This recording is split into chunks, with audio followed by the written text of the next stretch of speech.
সুখদেব গোস্বামী বলছেন, হে রাজন, যদিও কলিযুগ হচ্ছে এক দোষের সমুদ্র, তবু তার একটি মহান গুণ আছে। শুধুমাত্র হরে কৃষ্ণ মহামন্ত্র কীর্তন করার মাধ্যমে মানুষ জড় বন্ধন থেকে মুক্ত হয়ে পরম ধামে উন্নীত হবেন। সত্যযুগে শ্রী বিষ্ণুর ধ্যান করে, ত্রেতা যুগে যজ্ঞ অনুষ্ঠান করে এবং দ্বাপর যুগে ভগবানের চরণ পরিচর্যার মাধ্যমে যা কিছু ফল লাভ হলো, কলিযুগে শুধুমাত্র হরে কৃষ্ণ মহামন্ত্র কীর্তন করার মাধ্যমে সেই ফল অনায়াসে লাভ হয়। চৈতন্য মহাপ্রভু এই হরিনাম নিয়ে এসেছেন এবং সুখদেব গোস্বামী এই ভাগবতমের দ্বাদশ স্কন্ধে বলছেন যে সেই ব্যক্তি বুদ্ধিমান যিনি এই কলিযুগে শ্রীমান চৈতন্য মহাপ্রভুর চরণ আশ্রয় করে থাকেন এবং মহাপ্রভুর ভজনা করেন। আপনারা হয়তো অবগত আছেন, শ্রীমদ্ ভাগবতম মহাপুরাণ সর্বশ্রেষ্ঠ গ্রন্থ। গীতায় বলা হয়েছে, গীতা মাহাত্ম্যে বলা হয়েছে, গীতা হচ্ছে আমাদের শ্রেষ্ঠ গ্রন্থ এবং ভাগবতমের মাহাত্ম্যে এই দ্বাদশ স্কন্ধে শ্রীল সুখদেব গোস্বামী বলছেন যে শ্রীমদ্ ভাগবতম মহাপুরাণ হচ্ছে সর্বশ্রেষ্ঠ গ্রন্থ। যদি কেউ একবার ভাগবতমের রস আস্বাদন করতে পারে, যদি কারো কাছে ভাগবত চলে আসে, কেউ যদি ভাগবত পাঠ করে, তাহলে তার এই জীবনে আর কিছুই চাওয়ার থাকে না। সে অন্য কোনো গ্রন্থের প্রতি আকৃষ্ট হবে না এবং সে সর্বদা শ্রীমদ্ ভাগবত পাঠ করবেন এবং ভগবানের নাম গুণগানে মত্ত থাকবেন। শ্রীমদ্ ভাগবতমের প্রথমে সৃষ্টির রহস্য বর্ণনা করা হয়েছে, যেখানে বলা হয়েছে সৃষ্টি সম্বন্ধে, ভগবান কিভাবে বিশ্ব ব্রহ্মাণ্ড সৃষ্টি করেছে। ভাগবতমের দ্বিতীয় স্কন্ধে ভগবানের বিরাট রূপ সম্বন্ধে বলা হয়েছে। ভগবান শ্রীকৃষ্ণ অনাদি আদি গোবিন্দ সর্বকারণের কারণ। ভগবান শ্রীকৃষ্ণ একটি বিরাট রূপ ধারণ করে আছেন এবং তার দেহের মধ্যে সমস্ত জীব, সমস্ত ঋষি, সমস্ত দেবতা, স্বর্গলোক, তপলোক, ভূলোক সবকিছু ভগবানের সেই শরীরে বিদ্যমান। ভগবান বিরাট রূপ ধারণ করে আছেন, তার ভিতর পৃথিবী, বিষ্ণু, মহেশ সবাই রয়েছেন। এবং ভাগবতমের তৃতীয় স্কন্ধে ভগবানের বিরাট রূপ বর্ণনা করে সুখদেব গোস্বামী ভাগবতমের তৃতীয় স্কন্ধে বরাহদেবের বর্ণনা করেছেন। চতুর্থ স্কন্ধ, এইভাবে করে ভাগবতমের 12টা স্কন্ধ আছে এবং সেই ভাগবতমের দ্বাদশ স্কন্ধে সুখদেব গোস্বামী কলিযুগের লক্ষণ বর্ণনা করছেন যে কলিযুগে কি হবে। পরীক্ষিত মহারাজ জিজ্ঞেস করেছিলেন, হে ভগবান, আপনি তো সবকিছুই বর্ণনা করেছেন, এবার আমার শোনার ইচ্ছা হচ্ছে এই কলিযুগে মানুষ কেমন হবে, কলিযুগটা কেমন হবে এবং কলিযুগে কি করলে আমরা উদ্ধার পাব এবং কলিযুগের সর্বশ্রেষ্ঠ কার্য কি হবে, আমরা কলিযুগে এমন কি কাজ করলে আমরা উদ্ধার পাবো এবং কলিযুগের মানুষ কেমন হবে। তখন পরীক্ষিত মহারাজের প্রশ্নের উত্তরে সুখদেব গোস্বামী তাকে ভাগবতমের দ্বাদশ স্কন্ধ শোনান এবং সেই দ্বাদশ স্কন্ধের প্রথম থেকে শেষ পর্যন্ত তিনি কলিযুগের বর্ণনা করেন এবং তিনি কলিযুগের বর্ণনা করে বলেন যে এই কলিযুগের মানুষ কেমন হবে, কেমন তার প্রবৃত্তি হবে, মানুষ কেমন দেখতে হবে, মানুষ কিসের জন্য চলবে, কেমন ভাবে চলবে, মানুষের গুণ কি হবে, মানুষের কি কি গুণ থাকবে, কি কি থাকবে না, সবকিছু সুখদেব গোস্বামী ভাগবতমের দ্বাদশ স্কন্ধে বর্ণনা করেছেন। আর এই দ্বাদশ স্কন্ধের মাঝে রয়েছে তৃতীয় অধ্যায়, যে অধ্যায়ের নাম হচ্ছে ভূমি গীতা। সেই অধ্যায়ের 51 নম্বর এবং 52 নম্বর শ্লোকে সুখদেব গোস্বামী বলছেন যে আমরা কিভাবে উদ্ধার হব এবং এই কলিযুগে কি করলে আমাদের একমাত্র উদ্ধারের পথ। তিনি বলছেন এই কলিযুগ হচ্ছে দোষের সমুদ্র। ভাগবতমের দ্বাদশ স্কন্ধে যেমন বলা হয়েছে, সুখদেব গোস্বামী যেমন বর্ণনা করেছেন,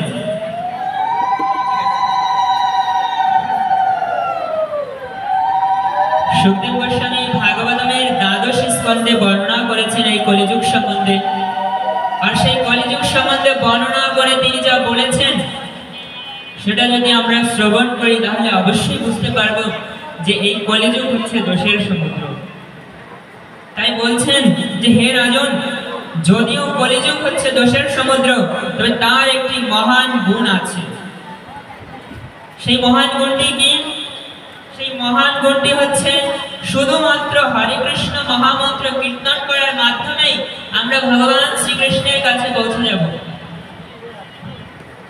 এর পরের শ্লোকে 52 নম্বর শ্লোকে সুখদেব গোস্বামী বলছেন, কৃতে অধ্যায়ত বিষ্ণু ত্রেতায় যজতঃ সমখ। এর মানে হচ্ছে সত্য যুগে শ্রী বিষ্ণুর ধ্যান করে, ত্রেতা যুগে যজ্ঞ অনুষ্ঠান করে এবং দ্বাপর যুগে ভগবান শ্রীকৃষ্ণের চরণ পরিচর্যার মাধ্যমে যা কিছু ফল লাভ হয়, কলি যুগে শুধুমাত্র হরে কৃষ্ণ মহামন্ত্র কীর্তন করার মাধ্যমে সেই সব ফল লাভ হয়। সত্য যুগে কি করা হতো? ধ্যান করা হতো। 50,000 বছর, 60,000 বছর, 80,000 বছর, 90,000 বছর পর্যন্ত মানুষ ধ্যান করত এবং ধ্যান করার মাধ্যমে ভগবানের সান্নিধ্য লাভ করত, ভগবানের দর্শন পেত। এবং ধ্যানটা খুবই কঠিন ছিল। সত্যযুগে ধ্যান ছিল এমন, যদি চোখ বন্ধ করে রাখেন, সামনে যদি কিছু দর্শন করেন, যদি সামনে কিছু উল্টো পাল্টা দেখেন, তাহলে মন কলুষিত হয়ে যাবে। আর কলুষিত মনে ভগবানের ধ্যান হয় না। আমরা যখন চোখ বন্ধ করে রাখবো না, তখন আমরা কি ভালো জিনিস দেখেছিলাম, কি খারাপ জিনিস দেখেছিলাম, সেটাই আমাদের চোখে থাকবে। চোখ বন্ধ করে রাখতে হবে। ধ্যানের সময় চোখ বন্ধ করে রাখতে হবে। দেখবেন যত মুনি ঋষিদের ছবি দেখবেন, যত মুনি ঋষিদের কাহিনী পড়বেন, জানতে পারবেন তারা চোখ বন্ধ করে ধ্যান করত। কিভাবে ধ্যান করত? চোখ বন্ধ করে ধ্যান করত। এরপর চোখ বন্ধ করে ধ্যান করে তারা যে ফল লাভ করত, তারা যেভাবে ভগবানের দর্শন পেত, ঠিক এরকম ভাবে ত্রেতা যুগে যজ্ঞের মাধ্যমে ভগবানের দর্শন হতো, ভগবানের সাক্ষাৎ হতো, ভগবানের কৃপা লাভ হতো। আর বিভিন্ন যজ্ঞ রয়েছে, যজ্ঞের মাধ্যমে এই সমস্ত কাজ হতো। এরপরে ত্রেতা থেকে আসে দ্বাপর, দ্বাপর যুগে আসে ভগবানের চরণ সেবা, ভগবানের পরিচর্যা। এখানে আপনারা আমার বাম পাশে দেখছেন একটা রাধা গোবিন্দ মন্দির। এই মন্দিরে ভগবান রয়েছেন, যেটাকে আমরা হয়তো অনেকে মূর্তি বলি, কিন্তু না, মূর্তি নয়, শাস্ত্রীয় ভাষায় এর নাম হচ্ছে বিগ্রহ।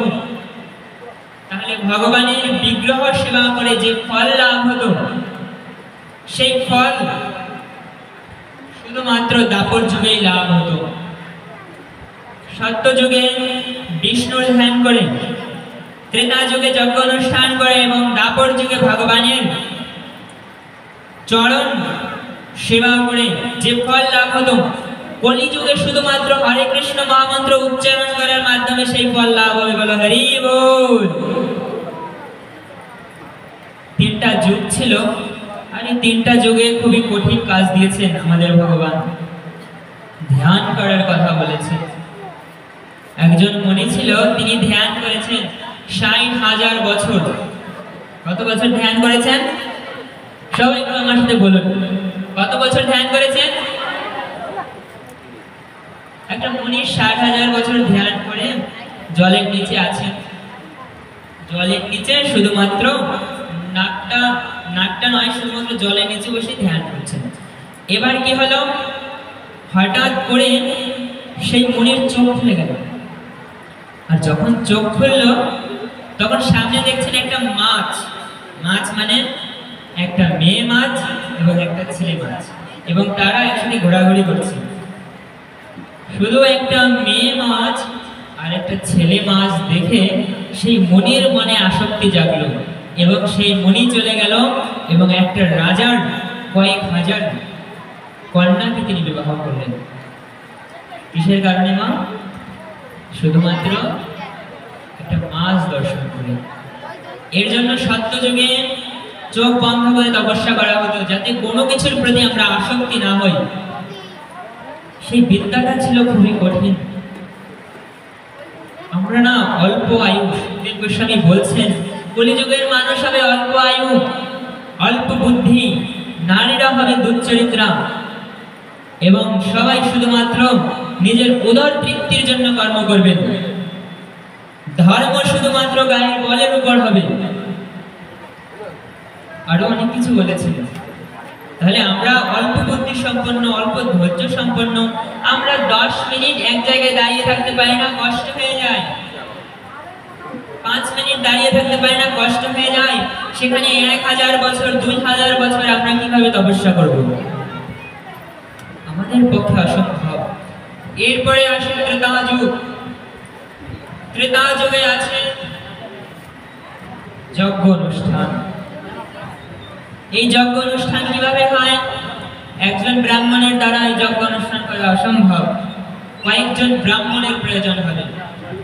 সেই ব্রাহ্মণরা তাদের যজ্ঞ শক্তির প্রভাবে এবং তাদের যজ্ঞ উপবিদের মাধ্যমে সেখানে যজ্ঞ করবেন।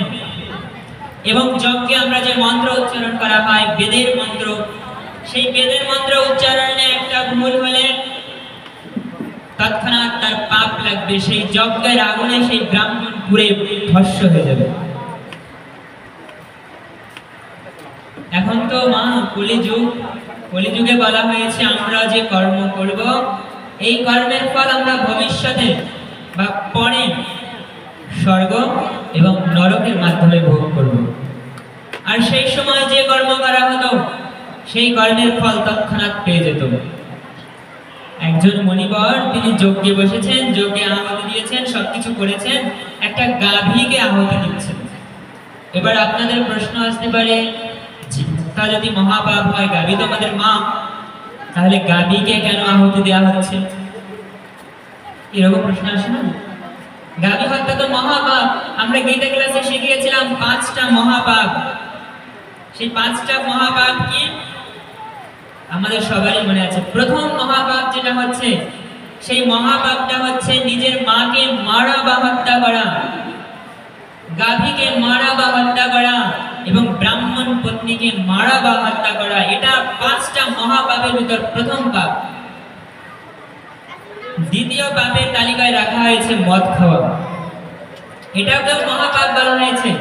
সিগারেট, বিড়ি, ভাঙ এগুলো খাওয়া খারাপ মানছি, কিন্তু মদ খাওয়া হচ্ছে মহাপাপ। এরপরে 3 নম্বর হচ্ছে স্বর্ণ চুরি। এমন ভাবে 5টা মহাপাপ রয়েছে। তাহলে তার ভিতর তো প্রথম মহাপাপ আসে গাভীকে হত্যা করা, কি তাই না? তাহলে এখানে গাভীকে কেন আহুতি দেওয়া হচ্ছে? গাভীকে আহুতি এই কারণে দেওয়া হচ্ছে, তখন মন্ত্র বলার ক্ষমতা ছিল রে।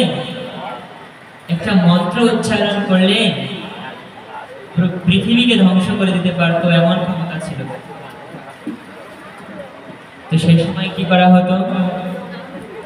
সেই গাভীকে যজ্ঞের আগুনে আনার আগে সেই গাভীর পুজো করা হতো। পুজো করে সেই গাভীকে আগুনে নিক্ষেপ করা হতো, এবং সেইখানে একটা দেবতা বা একজন দেবীর রূপ তাকে দান করা হতো। হ্যাঁ, মন্ত্র এটা পারে। মন্ত্রের মাধ্যমে সেই গাভীকে নতুন জীবন দান করা হতো, এবং তাকে একজন দেবী বা একজন দেবতার রূপ দেওয়া হতো, এবং তাকে স্বর্গে পাঠিয়ে দেওয়া হতো। আর এখন কি হয়েছে? এখন সেই ক্ষমতা নেই। আমাদের আগে কি হতো? ব্রাহ্মণের মুখে নাকি আগুন জ্বলতো, গ্রামের সবার কাছ থেকে শুনেছি। এখন সেই ক্ষমতা আছে? আছে? এখন আর সেই ক্ষমতা নাই। আগে সেই ক্ষমতা ছিল। আগে এরকম করা যেত, মন্ত্রের এত ক্ষমতা ছিল। তো সেই মন্ত্রের মাধ্যমে কি করত? গাভীকে নতুন জীবন দান করত। সেই মহাত্মা, সেই ব্রাহ্মণ গাভীকে আহুতি দেবেন, এই সময় বেদের মন্ত্র উচ্চারণ করেছেন, এবং বিস্মৃতির কারণে, ভুলে যাওয়ার কারণে তিনি একটা মন্ত্র উচ্চারণ করতে ভুল করেছেন। আর একটা মন্ত্র উচ্চারণ করতে ভুল করেছেন বলে সেই ব্রাহ্মণ, সেই বৈষ্ণব ঠাকুর, সেই পুরোহিত তৎক্ষণাৎ সেই যজ্ঞের আগুনে পুড়ে ভস্ম হয়ে গেছে। কিসের কারণে? একটা মন্ত্র উচ্চারণ ভুল করেছে তাই। আর আমরা কলির হতভাগা জীব, আমরা বইতে লেখা দেখি প, আমরা পড়ি ভ। আমাদের দ্বারা ভুল হবে না? অবশ্যই হবে। এবং দাপর যুগের মানুষেরও কিছু স্মৃতিশক্তি এবং ধর্ম কিছুটা কম হওয়ার কারণে দাপর যুগে দেয়া হয় ভগবানের চরণ পরিচর্যা, ভগবানের শ্রী বিগ্রহ সেবা। এই যে বিগ্রহ সেবা দেখছেন, মূর্তি দেখছেন, এই বিগ্রহ সেবা দেয়া হয় দাপর যুগে। এরপরে আসে কলিযুগ।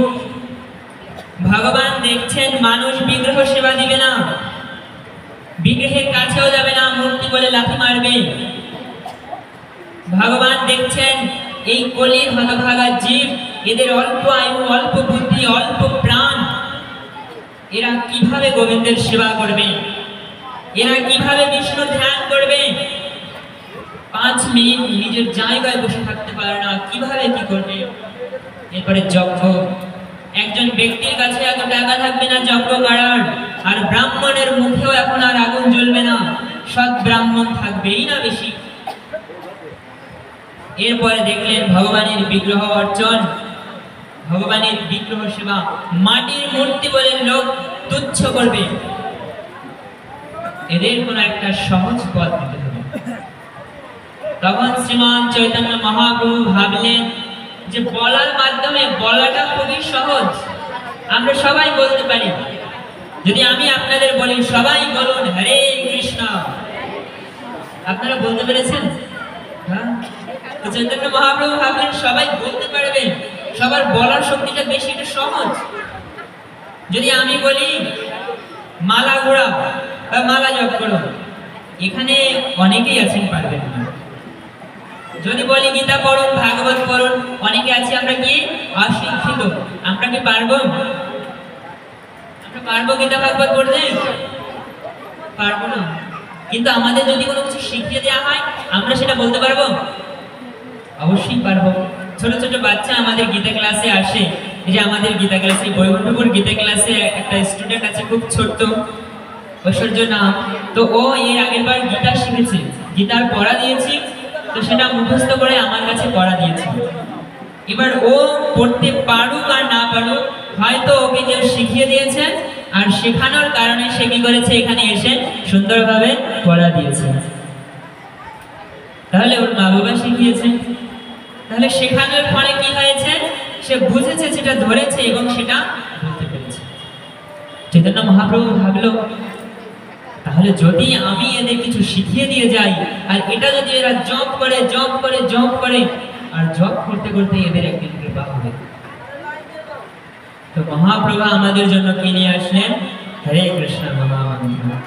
হরে কৃষ্ণ মহামন্ত্র কি আমরা সবাই হাত তুলে বলি, সবাই বলুন হরে কৃষ্ণ হরে কৃষ্ণ কৃষ্ণ কৃষ্ণ হরে হরে, হরে রাম হরে রাম রাম রাম হরে হরে। শ্রীমান চৈতন্য মহাপ্রভু আমাদের এটা শিখিয়ে দিলেন। এটা কোথা থেকে নিয়েছে চৈতন্য মহাপ্রভু? আমরা জানি এটা বেদ থেকে নিয়েছে, এটা বেদের মন্ত্র। তবে একটা মন্ত্র জপ করলেই হবে? একটা মন্ত্রের আর কতটুকু ক্ষমতা যে আমাদেরকে উদ্ধার করবে? তখন ভগবান কি করলেন, এটা নিয়ে আসবেন। তখন সমস্ত দেবতাদের নিয়ে একটা পরামর্শ ব্যবস্থা করলেন।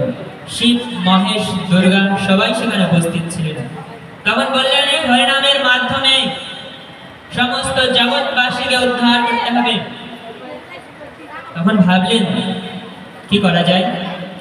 তখন শ্রীমান চৈতন্য মহাপ্রভু, মানে আমাদের জগৎ আরাধ্য শ্রী গোবিন্দ, শ্রী রাধারানী চিন্তা করলেন এই হরে কৃষ্ণ মহামন্ত্রের ভিতর আমরা এমন কিছু করব যার মাধ্যমে শুধু নাম গ্রহণেই সবাই পবিত্র হয়ে যাবে, আর জপের মাধ্যমে আমার কাছে চলে আসে। তখন শ্রী রাধারানী এবং শ্রী গোবিন্দ তার সমস্ত শক্তি, তার হৃদয়ের সমস্ত বল, সমস্ত ভক্তি, জ্ঞান, বৈরাগ্য সবকিছু তিনি এই হরে কৃষ্ণ মহামন্ত্রের মাঝে দিলেন। মহাদেব তার সমস্ত শক্তি হরে কৃষ্ণ মহামন্ত্রের মাঝে দিলেন। সমস্ত দেব দেবতা, মুনি ঋষি সবার শক্তি হরে কৃষ্ণ মহামন্ত্রের মাঝে দিলেন এবং জগৎবাসীকে বললেন, ঘরে ঘরে গিয়ে বললেন, জগৎবাসী কেঁদে কেঁদে বললেন, নেচে নেচে বললেন, জগৎবাসী তোমরা কৃষ্ণ নাম করো, তোমরা হরি নাম করো, তোমরা সবাই মুখে বলো হরে কৃষ্ণ কৃষ্ণ কৃষ্ণ হরে হরে, হরে রাম রাম রাম হরে হরে। কোন বিধি নিষেধ দিলেন না যে জগৎবাসী তোমরা যদি খারাপ কাজ করো তোমরা হরিনাম করতে পারবে না, এমন কোন বিধি নিষেধ দেননি। বলেছে তোমরা যা করো মুখে হরিনাম করো।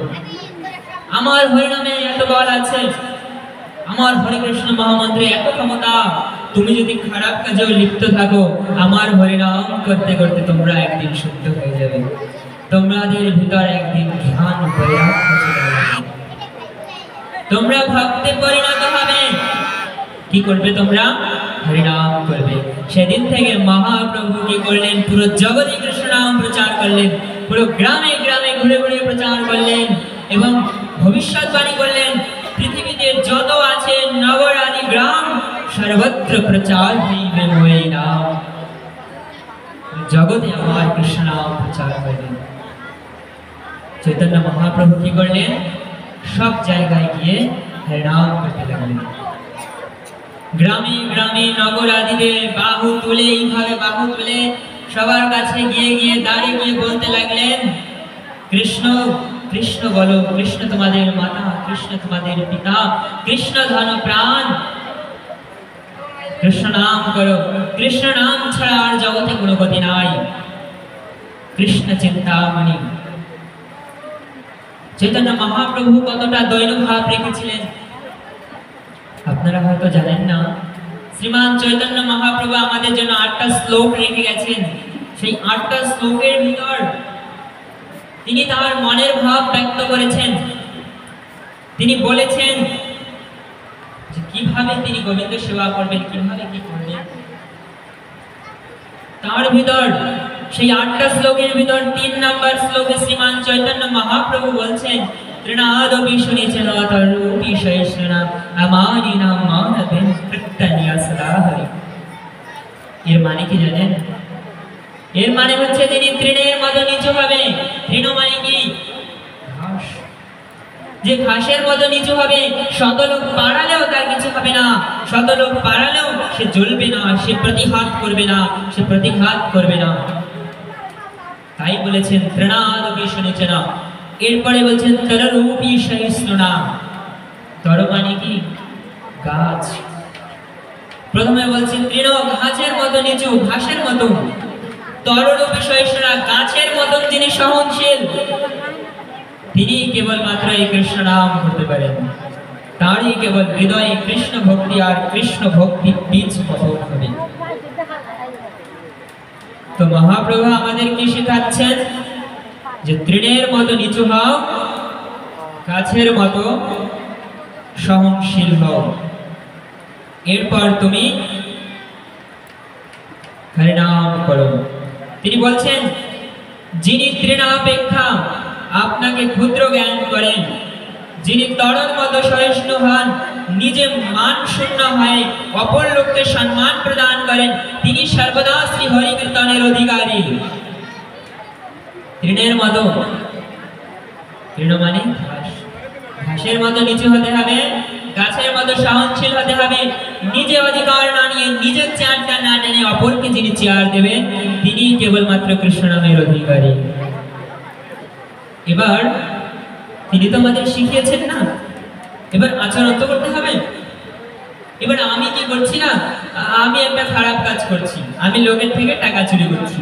এবার আমি অন্য কাউকে উপদেশ দিতে পারবো এই টাকা চুরি করবা না, টাকা চুরি করা বন্ধ করতে পারবো না? তাহলে প্রথমে আমার কি করতে হবে? আমার টাকা চুরি বন্ধ করতে হবে, এরপরে অপর লোককে শেখাতে হবে যে টাকা চুরি করবে না। একজন সাধুর কাছে একটা ছেলেকে নিয়ে তার মা এসেছিল। তার মা এসে বলছে, বাবা আমার এই ছেলের মধুমেহ হয়েছে। মধুমেহ মানে কি? মধুমেহ মানে হচ্ছে কি বলে ওটাকে, ডায়াবেটিস বলি না আমরা, ডায়াবেটিস। তো বলেছে আমার ছেলের মধুমেহ হয়েছে, ডায়াবেটিস হয়েছে, ডাক্তার মিষ্টি খেতে বারণ করেছে। বাবা এ তো মিষ্টি খায় শুধু, বাবা এমন কিছু বলে দিন যাতে আমার ছেলে আর কোনোদিন মিষ্টি না খায়, এর শরীর যেন ভালো থাকে। তখন সেই সাধু বলেছে, আজ আমি পারবো না, আজ হবে না মা, তুমি কাল ওই ছেলেটাকে নিয়ে এসো। ওর মা অবাক হয়ে গেছে, বলছে ঠিক আছে বাবা, আপনার আদেশ ধার্য। এর পরের দিন সেই ছেলেটাকে নিয়ে তার মা আসছে। মা এসে বাবার সামনে দাঁড়িয়েছে যে বাবা আপনি কিছু বলে দিন যাতে আমার ছেলেটা এরপর থেকে আর মিষ্টি না খায়। তখন সেই সাধু বাবা এমন ভাবে, এমন কড়া ভাবে বুঝিয়েছে আর এমন ভাবে বলেছে, সেই ছেলেটা পরের দিন থেকে মিষ্টি খাওয়াই বন্ধ করে দিয়েছে। আর সেই ছেলেটা প্রতিজ্ঞা করেছে, আমি কোনোদিন মিষ্টি খাবো না। এবার সেই মা অবাক চোখে সেই সাধু বাবাকে জিজ্ঞেস করছে, বাবা কাল যে এসেছিলাম আপনি তো কালই বলে দিতে পারতেন, আজ কেন বললেন, কাল কেন বললেন না? তখন সেই সাধু বললেন যে মা, কাল যখন তুমি আমার কাছে এসেছিলে, কাল পর্যন্ত আমি মিষ্টির প্রতি আসক্ত ছিলাম, আমি মিষ্টি খেতাম, আমি নিজে মিষ্টি খেয়ে তোমার ছেলেকে কিভাবে মিষ্টি ছাড়ার অনুমতি দেব? তাই আমি আজকে মিষ্টি ত্যাগ করেছি, তাই কাল তোমার ছেলেকে উপদেশ দিতাম, আর কাল আমি মিষ্টি ত্যাগ করে আজ তোমার ছেলেকে আমি উপদেশ দিলাম যাতে তোমার ছেলে কোনোদিন মিষ্টি না খায়। তাহলে কি মানেটা দাঁড়ালো? নিজে আচরি ধর্ম অপরকে শেখায়। সেই সাধু বাবা কি করলো? নিজে আচরণ করে পরে জীবকে শেখালো। তাহলে চৈতন্য মহাপ্রভু এই কথা বলছেন। তাহলে যারা চৈতন্য চরিতামৃত পড়বেন জানবেন, মহাপ্রভুর মতো পণ্ডিত এই জগতে ছিল না। মহাপ্রভুকে হারাতে পারে এমন পণ্ডিত জগতে ছিল না। মহাপ্রভু এত পণ্ডিত ছিলেন, এত জ্ঞানী ছিলেন, কিন্তু তারপরে কি করত? একজন ভিক্ষুকের ন্যায় দাঁড়িয়ে দাঁড়িয়ে ঘুরে বলতো, কৃষ্ণ নাম করো জীব, আর সব পিছে পালাইতে পদ নাই, জম আছে পিছে। কৃষ্ণ নাম করো ভাই, কৃষ্ণ নাম করো, বধন ভরে হরি নাম করো। তাহলে মহাপ্রভু এত জ্ঞানী হওয়া সত্ত্বেও, পণ্ডিত হওয়া সত্ত্বেও কতটা নিচু হয়ে ভিক্ষার মতো সবার কাছে গিয়ে বলছেন, জীব কৃষ্ণ নাম করো, কৃষ্ণ নাম করো, কৃষ্ণ নাম করো। এটা তৃণের মতো ভাব নয়, এটা নিচুর মতো ভাব নয়। আবার কি করছেন মহাপ্রভু? তো এইভাবে হাত তুলে বলছেন। আমরা হাত কখন তুলি? কখন তুলি? সামনে যখন কেউ বন্দুক ধরে, সামনে যখন কেউ মারার ধমকি দেয়, তখন আমরা হাত তুলি, বলি আমরা স্যালেন্ডার, আমরা আত্মসমর্পণ করছি, আমাকে মেরো না। আর মহাপ্রভুকে কেউ মারার আগে, কিছু বলার আগে সবার কাছে আত্মসমর্পণ করেছে, জগৎবাসীর কাছে আত্মসমর্পণ করে হাত জাগিয়ে বলছে, জীব কৃষ্ণ নাম করো। তাহলে এর থেকে বড় আর তৃণের মতো কি হতে পারে? এর থেকে নিচু আর কি হতে পারে? যদি কেউ চৈতন্য চরিতামৃত পড়েন জানতে পারবেন, মহাপ্রভুর রূপে সবাই মুগ্ধ ছিল। কেমন রূপ ছিল? পুরো জগৎবাসী মুক্ত হয়ে যাওয়ার রূপ ছিল। সেই মহাপ্রভু এত রূপবান হওয়া সত্ত্বেও কেন পারতো না শত শত বিবাহ করতে? রাজারা তো শত শত বিবাহ করেছে, পারতো না? গোবিন্দও তো কত বিবাহ করেছে, কিন্তু গোবিন্দের থেকে, কৃষ্ণের থেকে সহস্র কোটি গুণ রূপ সমতুল্য হলো আমাদের শ্রীমান চৈতন্য মহাপ্রভু। তো পারতো না এত বিবাহ করতে। আমার মহাপ্রভু কি করলো? ব্রহ্মচর্যের শিক্ষা দিয়ে গেল। মহাপ্রভু কি করলো? সন্ন্যাস গ্রহণ করলো। 25 বছর বয়সে সন্ন্যাস গ্রহণ করেছে। মহাপ্রভু নিজের রূপবান হওয়া সত্ত্বেও সন্ন্যাস গ্রহণ করেছেন, তাহলে এটা কতটা নিচু মনে করলে মানুষ করতে পারে, বা চৈতন্য মহাপ্রভু আমাদের কতটা নিচু হওয়ার ট্রেনের মতো শিক্ষা দিচ্ছেন।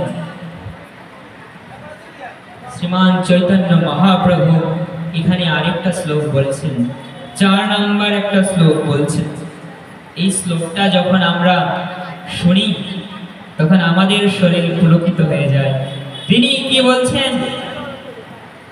তিনি বলছেন, না ধনম না জনম না সুন্দরী কবিতাং বা জগদীশ কাময়ে মম জন্মনি জন্মনি ঈশ্বরে ভবতাৎ ভক্তিরহিত।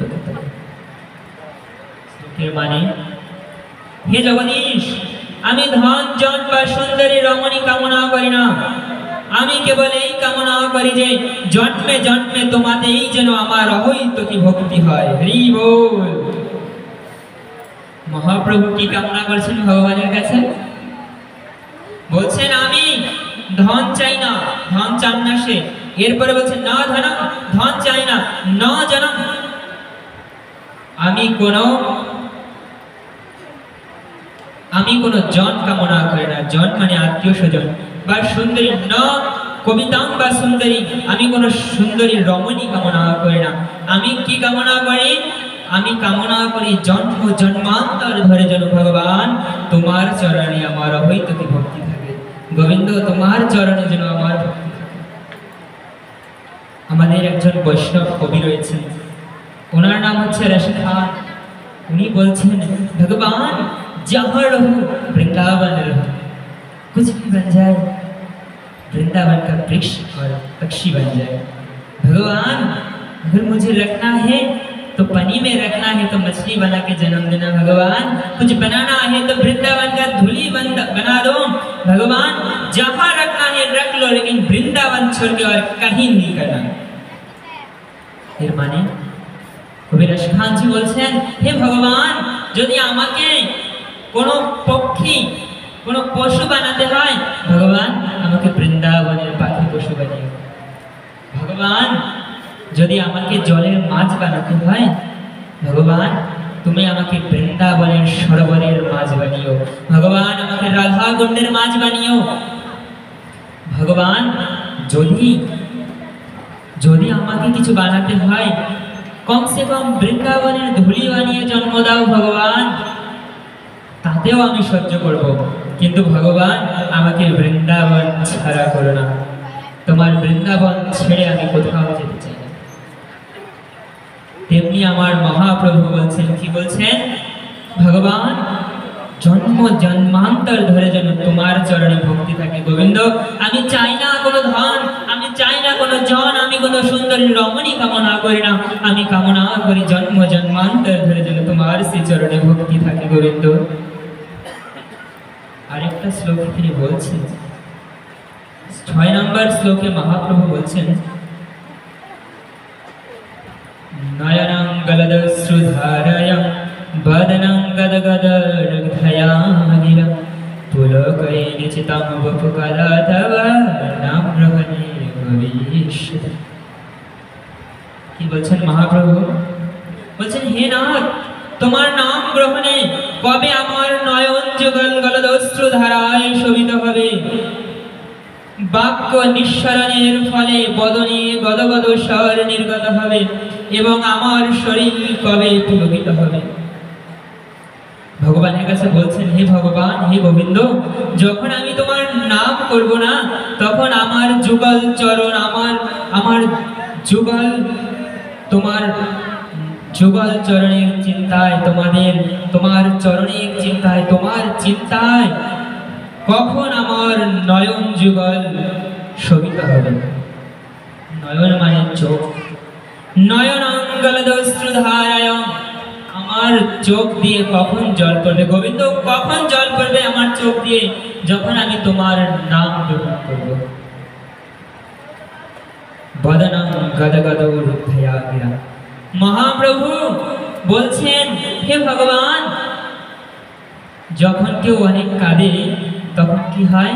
গলার স্বরটা আটকে যায়। ভগবান যখন আমি আপনার নাম করব, করতে করতে করতে করতে করতে করতে ক্লান্ত হয়ে যাব, আমার চোখের জল পড়তে থাকবে এবং আমার গলার স্বর যেন রুদ্ধ হয়ে যায়, এমন দিন কবে আসবে গোবিন্দ? ভগবান, এমন দিন কবে আসবে যেদিন আমি আমার নয়ন জল ফেলতে ফেলতে আমার গলা রুদ্ধ হয়ে যাবে? গদ গদ রুদ্ধায়া, আমার চোখ থেকে কবে জল বর্ষিত হবে? আমাদের বৈষ্ণব কবি হরিদাস ঠাকুর বলছেন, হরে নাম করো জীব, হরে নাম করো, শত শত হরে নাম করো। তবে যেদিন তোমার চোখ দিয়ে জল পড়বে, যেদিন তুমি গোবিন্দের জন্য নিঃস্বার্থভাবে কাঁদতে পারবে, বুঝবে গোবিন্দ তোমার ডাক শুনে নিয়েছে, গোবিন্দ তোমার চোখের জল স্বীকার করে নেবে।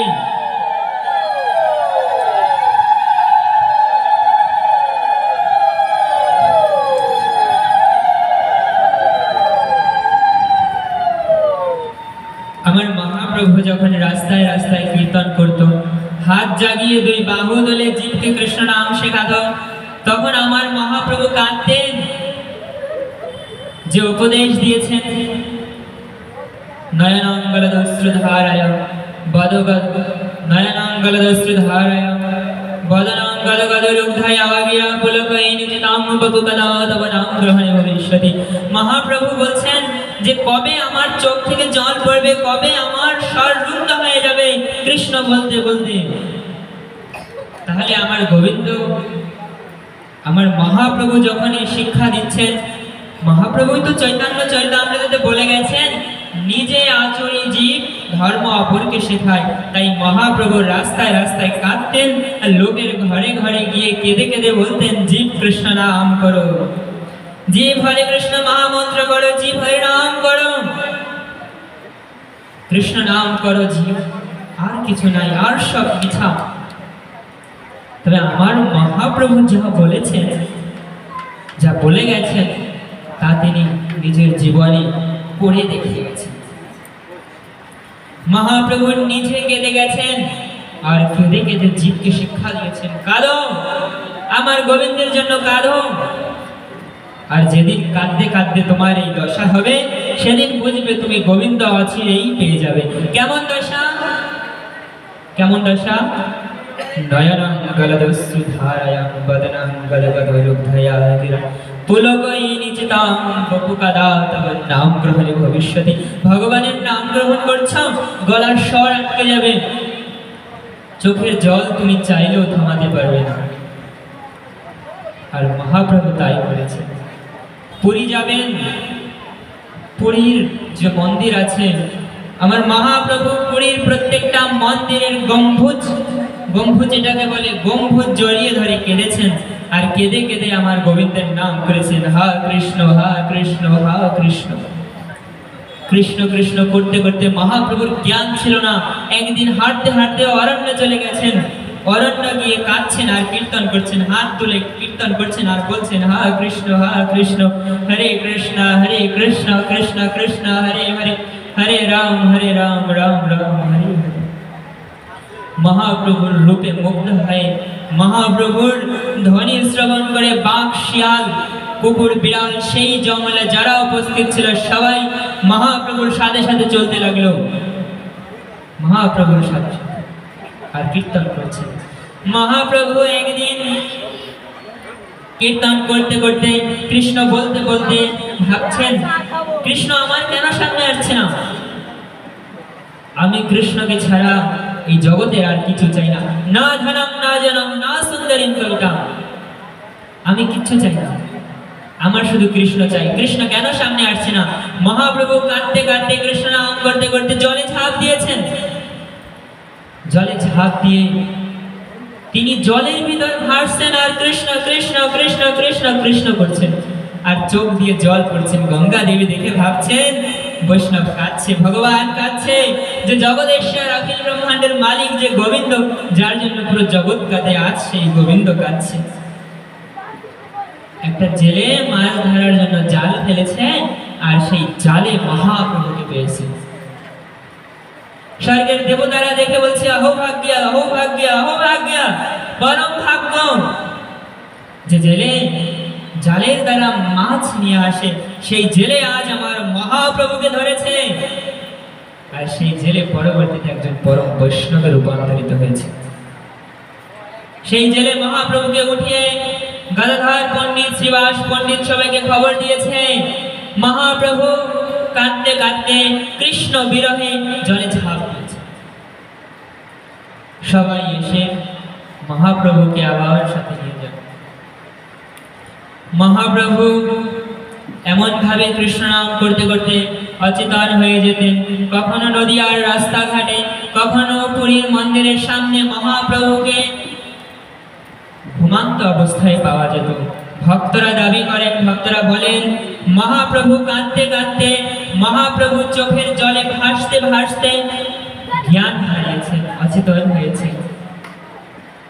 গদাধর পণ্ডিত, শ্রীবাস পণ্ডিত মহাপ্রভুকে জিজ্ঞেস করেছেন, মহাপ্রভু কি করলে খুশি হবেন?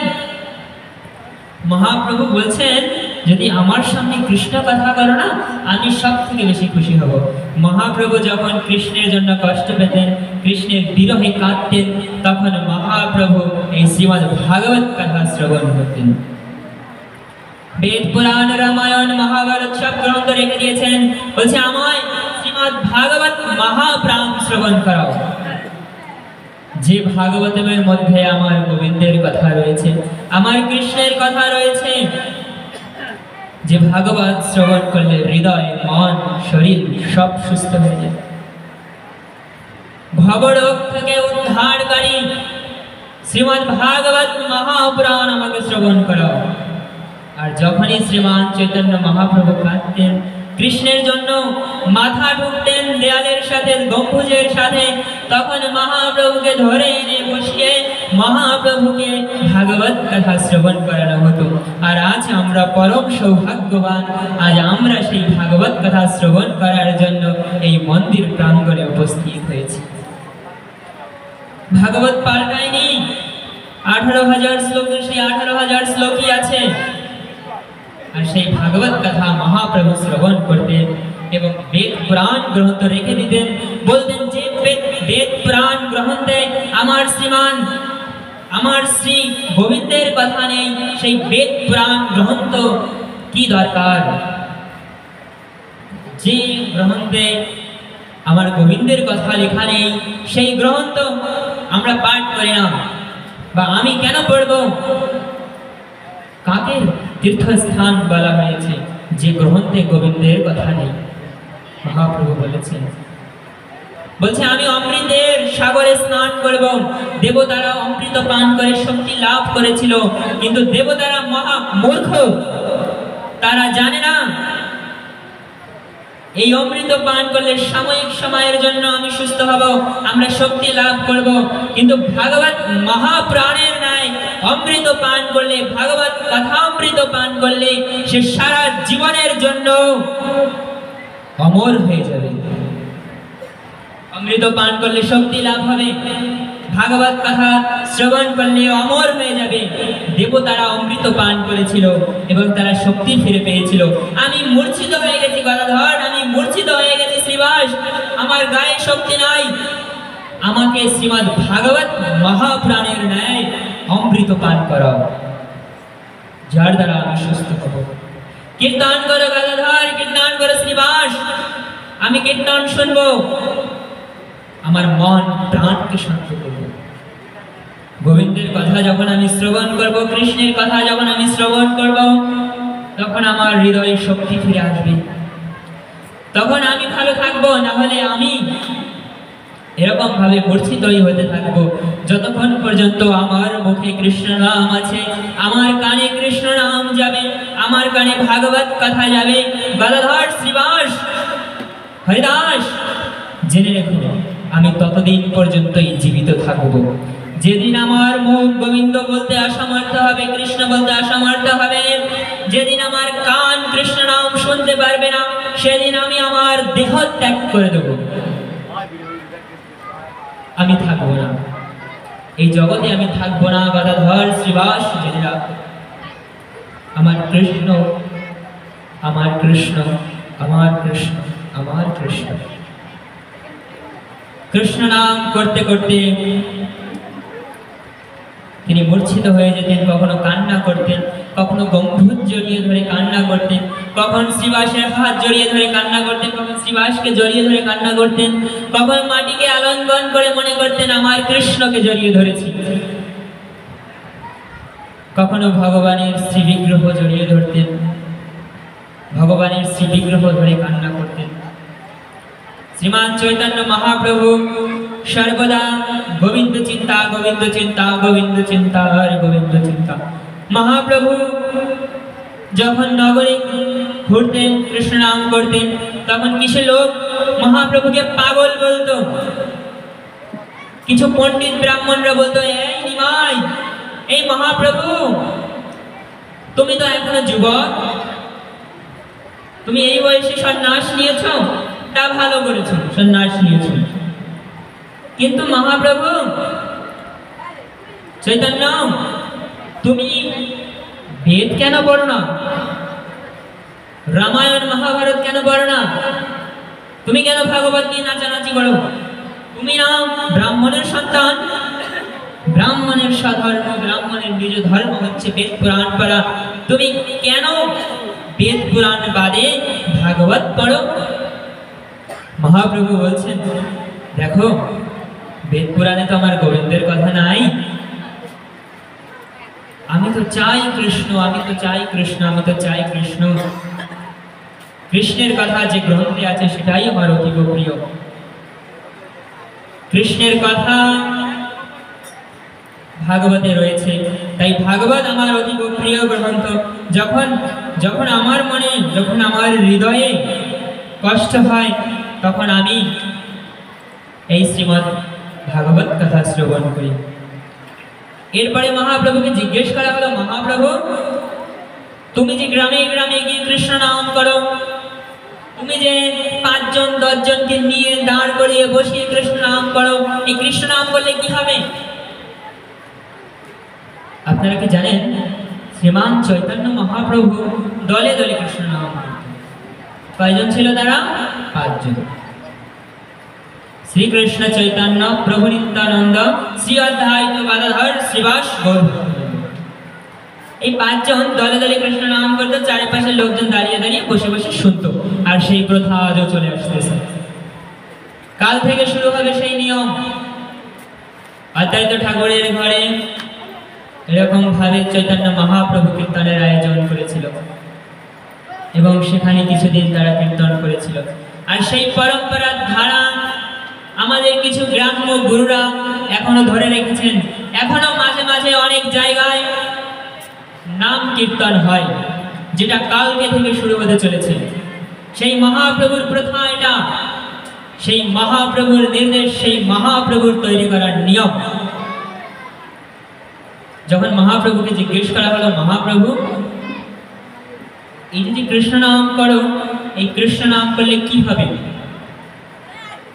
মহাপ্রভুর সেই কথাটা মনে আছে। তাই মহাপ্রভু শিক্ষা অষ্টকমে যে আমাদের 8টা শ্লোক দিয়েছেন, তার ভেতর প্রথম শ্লোকেই বলে দিয়েছেন কৃষ্ণ নাম করলে কি হবে।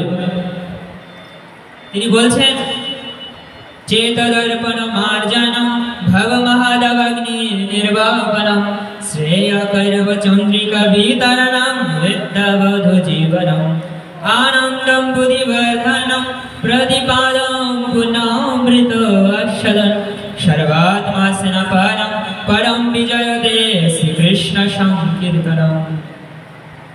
এটা হচ্ছে শিক্ষা অষ্টকমের প্রথম শ্লোক। এর অনুবাদ কি হয়? এর অনুবাদে মহাপ্রভু বলছেন, চিত্তরূপ দর্পণের মার্জনকারী, ভবরূপ মহার দাবাগ্নি নির্বাপনকারী, জীবের মঙ্গল রূপ কৈরব চন্দ্রিকা বিতরণকারী, বিদ্যাবধূর জীবন স্বরূপ আনন্দ সমুদ্রের বর্ধনকারী, পদে পদে পুণ্যামৃত এবং সর্বস্বরূপের শীতলতাকারী শ্রীকৃষ্ণ সংকীর্তন নির্বিশেষ রূপে জয়যুক্ত হন। তাহলে কি কি হবে? প্রথমে হচ্ছে চেতরূপ দর্পণ। মহাপ্রভু বলছেন চেত দর্পণ মার্জনম। চেত মানে কি? চিত্ত। চেত দর্পণ, দর্পণ মানে আয়না। মার্জনম মানে কি মার্জন করা। তাহলে মহাপ্রভু কি বলছেন? চিত্তরূপ দর্পণ মার্জন করার কথা। আমাদের মন হচ্ছে চিত্ত, এটা হচ্ছে একটা দর্পণ, এটাকে আমাদের মাজতে হবে, দেখতে হবে আমি কে, আমি কে। যদি আপনাদের কাউকে প্রশ্ন করা হয় আপনি কে, বলবেন আমার নাম এটা, আমি এই কাজ করি, আমি ওই কাজ করি, আমার বাবার নাম এটা, আমার মায়ের নাম এটা, এভাবেই তো আপনার পরিচয় আসবে। তবে আসল পরিচয় কি? মহাপ্রভু দাঁড়ে দাঁড়িয়ে গিয়ে কেঁদে কেঁদে বলছেন, হরে জীব, আমরা কেউ মালিক না রে, আমরা সবাই দাস। কার দাস? আমরা গুরু গোবিন্দের দাস, আমরা কৃষ্ণের দাস, আমরা কৃষ্ণের অংশ। হরে জীব, অংশের কাজেই তো পুণ্যের সেবা করা। আমরা যদি গোবিন্দের দাস হই তাহলে আমাদের একমাত্র কর্তব্য শ্রী গোবিন্দের সেবা করা, কৃষ্ণের সেবা করা। চলো জীব, আমরা সবাই আমাদের হৃদয়টাকে দেখি, আমাদের চিত্তরূপ দর্পণ মার্জন করে আমরা শ্রী গোবিন্দের পাদপদ্মে আশ্রয় গ্রহণ করি। আমরা বড় চাকরিজীবী নই, আমরা 6 ফুট লম্বা নই, আমরা ছেলে নই, আমরা মেয়ে নই, আমি বৃদ্ধ না, আমি যুবক না, আমার শুধু একটাই পরিচয়, আমি নিত্য নবীন, আমি ভগবান শ্রীকৃষ্ণের অংশ এবং প্রভুর দাস। এই একটাই পরিচয়, আর কোনো পরিচয় নেই।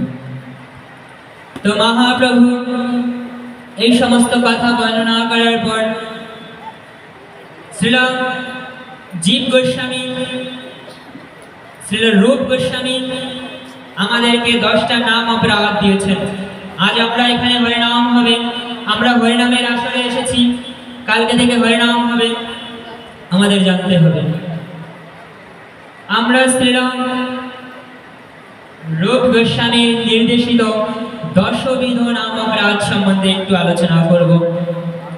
আমাদের অনেকটা সময় হয়ে গেছে, তো আমরা এখানে 10 বিধ নাম অপরাধ সম্বন্ধে বর্ণনা করব এবং এরপর আমরা কীর্তন করে বিশ্রাম রাখব। তো শ্রীমান চৈতন্য মহাপ্রভু হরিনাম নিয়ে এসেছেন, আর তারই প্রথায় আজ ঘরে ঘরে হরিনাম হচ্ছে, সবাই হরিনাম করছে। শ্রীমান চৈতন্য মহাপ্রভু চেয়েছিলেন প্রত্যেকটা জীব নিজেকে চিনতে পারো, সর্বদা গোবিন্দ সেবায় নিজেকে লাগাক এবং সবসময় ভগবান শ্রীকৃষ্ণের ধ্যান করুক। জীবের পরম মঙ্গল তখনই হবে যখন সে ভগবানের সেবায় অংশগ্রহণ করবে, ভগবানের সেবা করবে।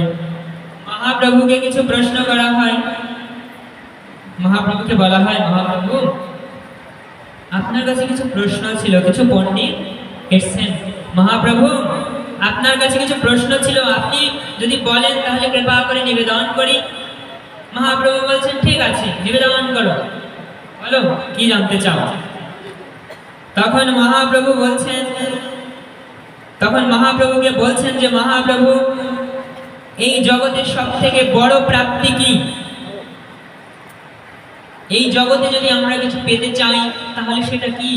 এই জগতে কি পেলে আমাদের পরম মঙ্গল সাধিত হবে, আমাদের সংসারে সুখ সান্নিধ্য আসবে? মহাপ্রভু এক কথায় উত্তর দিয়েছিলেন, তিনি বলেছিলেন কৃষ্ণ প্রেম, কৃষ্ণ ভক্তি। কৃষ্ণ প্রেম থাকলে, কৃষ্ণ প্রেম পেলে তাহলেই আমাদের পরম মঙ্গল সাধিত হবে। মহাপ্রভুকে বলা হয়, মহাপ্রভু আপনার অন্তিম লক্ষ্য কি? মহাপ্রভু বলেন, আমার অন্তিম লক্ষ্য গোবিন্দ প্রাপ্তি, আমার অন্তিম লক্ষ্য কৃষ্ণ প্রাপ্তি। মহাপ্রভুকে বলেন, মহাপ্রভু আপনি কোথায় যেতে চান? মহাপ্রভু বলেন, যেখানে আমার গোবিন্দের বাস, যেখানে সর্বদা আমার গোবিন্দ থাকে, সেই ব্রজ বৃন্দাবনে যেতে চাই। মহাপ্রভুকে বললেন, মহাপ্রভু যদি আপনি কাউকে স্বীকার করেন, আপনি যদি কাউকে সেবায় লাগান, তাহলে কি করবেন? কি থাকা চাই তার ভিতর? মহাপ্রভু এক কথায় উত্তর দিচ্ছেন, বলছেন কৃষ্ণ প্রেম ভক্তি। মহাপ্রভুকে আরো কিছু প্রশ্ন করা হয়, তো আমরা যখন এখানে যদি আরো আমাকে ডাকা হয় বা অন্য সামনে বছর আমরা মহাপ্রভুর এই প্রশ্ন সম্বন্ধে আলোচনা করব। মহাপ্রভু এতটা রস সম্বন্ধিত ভাবে প্রশ্নগুলো করেছেন যে আমরা বৈষ্ণবরা শুনে অবাক, বিশেষ করে বৈষ্ণবরা শুনে অবাক হয়ে গেছেন এবং মহাপ্রভুর ভাব দেখে অবাক হয়ে গেছেন। মহাপ্রভু কি বলছেন? না ধনম না জনম না সুন্দরীম কবিতা। কলিযুগের মানুষ তো তাই চায়, না ধনম না জনম না সুন্দরীম কবিতা। আরে মা, আরে বাবা, যদি রাস্তায় কোথাও টাকা পড়ে থাকে না, প্রথমে আমরা টাকাটাকে তুলব, ধর্ম বিবেককে পাশে রাখবো। কেউ ফ্রি ফ্রি টাকা দিলে আমরা নিব কি না? হ্যাঁ নিব। তাহলে জগতের লোক কি চায়? প্রথমত তো ধনই চায়। মহাপ্রভু সরাসরি না বলে দিয়েছেন, ন ধনম, আমি ধন চাই না, ন জনম। হ্যাঁ মা, বিবাহের আগে যদি আমরা কারো কোনো মেয়ের সাথে সম্পর্ক করতে পারি, যদি তার সাথে ঘুরতে পারি, খাইতে পারি, ভালো লাগে না? যদি তার সাথে সম্পর্ক স্থাপন করতে পারি, আরো ভালো লাগে। চলছে না এই জগতে? চলছে তো। আমাদের গ্রামে হয় না, শহরে হয়, ভালো লাগে না? মহাপ্রভু সরাসরি না বলে দিয়েছেন, না জনম না সুন্দরী, আমি এরকম চাই না, এরকম সুন্দরী আমি চাই না। আমি কোনো ধন জন রমণী স্ত্রী পুত্র কিচ্ছু কামনা করি না, শুধুমাত্র কি কামনা করি? ভগবানের চরণে যাতে সারা জীবন আজীবন ভক্তি থাকে, সেটা কামনা করি। মহাপ্রভু বলছেন ঘাসের মতো নিচু হতে হবে। মা, যদি কেউ একটা থাপ্পড় দেয়, কেউ যদি একটা বেশি কথা বলে, আমরা তো আগুনের মতো জ্বলি। কেন বললো ও কথা? এটা কেন বলতে আসলো? ওকে সাহস দিছে কে? করি না আমরা? মহাপ্রভু তো সরাসরি না বলে দিল যে সেরকম কিছু করা যাবে? যাবে কি যাবে? মহাপ্রভু বললো না ঘাসের মতো নিচু হও, তাহলে আমরা ওরকম ভাবে ঝগড়া করতে পারবো? তাহলে কি ঘাসের মতো নিচু হলো? হলো না। মহাপ্রভু কি বলছেন? ঘাসের মতো নিচু হও, গাছের মতো সহনশীল হও। একটা থাপ্পড় দিলে, একটা বেশি কথা বলে দৌড়ে যাই, কেন বললি? কোথায় আমরা গাছের মতো সহনশীল? এরকম হতে হবে। যদি হতে পারি তবে নিজেকে বৈষ্ণব বলবো, তবে নিজেকে ভক্ত বলবো। এখন আমরা শ্রীল রূপ গোস্বামী শ্রীল ভক্তি রসামৃত সিন্ধু গ্রন্থে 64টা সেবাপরাধ বলেছেন। তার আগে তিনি বর্ণনা করেছেন 10বিধ নাম অপরাধ। যারা নাম কীর্তন শ্রবণ করছেন বা যারা সাধারণ জীব আছেন, সনাতনী আছেন, আপনাদের সবারই এই 10বিধ নাম অপরাধ জানা উচিত। ভগবানের নামে অর্থবাদ, ভগবানের নামে যদি অপরাধ লাগে তাহলে জীবন শেষ। কৃষ্ণ নাম করলেও কৃষ্ণের চরণে ভক্তি লাভ হবে না, নাম কীর্তন দিয়ে কোনো লাভ হবে না। আমরা সারা জীবন কৃষ্ণ নাম করলেও লাভ হবে না। আপনাদের কথা বাদ দিলাম, আমার কথাই বলি। যদি রূপ গোস্বামীর দেয়া এই 10টা লাইনের ভিতর আমি না থাকি, তাহলে আমার দ্বারা কৃষ্ণ ভজন অসম্ভব, আমার কৃষ্ণ নামের কোনো ফল হবে না। তবে আমাদের সবার জানা উচিত, রূপ গোস্বামী বলছেন আমাদের প্রত্যেকের এই 10টা নাম অপরাধ এড়িয়ে চলতে হবে। তা আমি বিস্তারিতভাবে এই 10টা নাম অপরাধ বলবো এবং আপনারা সবাই শ্রবণ করবেন, এবং প্রত্যেকটা জীবের কর্তব্য এই 10টা নাম অপরাধ এড়িয়ে চলা। প্রথম নাম অপরাধ, 1 নম্বর নাম অপরাধ, যেখানে রূপ গোস্বামী বলছেন যে সমস্ত ভক্ত ভগবানের দিব্য নাম প্রচারের জন্য নিজেকে সর্বতভাবে উৎসর্গ করেছেন তাদের নিন্দা করা। প্রথম নাম্বার কি? যে সমস্ত ভক্ত ভগবানের নাম প্রচারের জন্য, ভগবানের জন্য নিজের জীবনটা দিয়ে দিয়েছেন, তাদের নিন্দা করা, তাদের গালি দেওয়া। রূপ গোস্বামী বলছেন যারা ভগবানের জন্যই জীবনটা দিয়ে দিয়েছেন, ভগবান ছাড়া আর কোনো গতি নাই, কৃষ্ণ ছাড়া আর কোনো গতি নাই, এটা যারা বুঝতে পেরেছে এবং বুঝে ভগবানের জন্যই জীবন দিয়ে দিচ্ছে, আমার এই জীবন ভগবানের জন্য, তাদের যদি নিন্দা করেন, তাদের যদি হিংসা করেন, তাহলে সব থেকে বড় অপরাধ। আমাদের গুরুদেব ক্লাস দিচ্ছিলেন, তখন গুরুদেব বলছিলেন, বা আমাদের গুরু ভাইরা ক্লাস দিচ্ছিলেন, মানে ভাগবত পাঠ করছিলেন। তার মাঝে আমি আমাদের গুরু ভাইদের কাছ থেকে শ্রবণ করেছি, তারা বলছেন যে বৈষ্ণব অপরাধের প্রথম হচ্ছে বৈষ্ণবকে আঘাত করা। কি প্রথমে? সবাই একটু বলুন, এখন শেষের দিকে আমরা সবাই একটু বললে ভালো লাগবে। প্রথম কি? বৈষ্ণবকে আঘাত করা, বৈষ্ণবকে মারা। তাহলে কি হবে? বৈষ্ণব অপরাধ হবে। এবার বলবেন প্রভু অপরাধ কি? অপরাধ হচ্ছে এমন গুরুতর পাপ যে পাপ কখনো ধোবে না। আপনার মৃত্যু হবে, আপনি কৃষ্ণ নাম করতে করতে করতে করতে করতে করতে মারা যাবেন, তাও আপনার এই পাপ ধৌত হবে না, এই মহাপাপ ধৌত হবে না। দেখবেন আশ্রমবাসী আছে, আশ্রমবাসী আছে না, আশ্রমবাসীরা কি করে? আশ্রমে থাকে, আশ্রমে থেকে কি করে?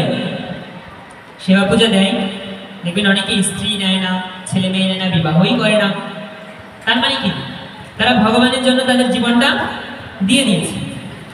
এবার ভগবানকে যারা জীবনটা দিয়ে দিয়েছে ভগবানের জন্য, তাদেরকে আঘাত করা, এটা হচ্ছে প্রথম অপরাধ। প্রথমে বৈষ্ণবকে আঘাত করা, দ্বিতীয় হচ্ছে বৈষ্ণবের নিন্দা করা। নিন্দা মানে কি?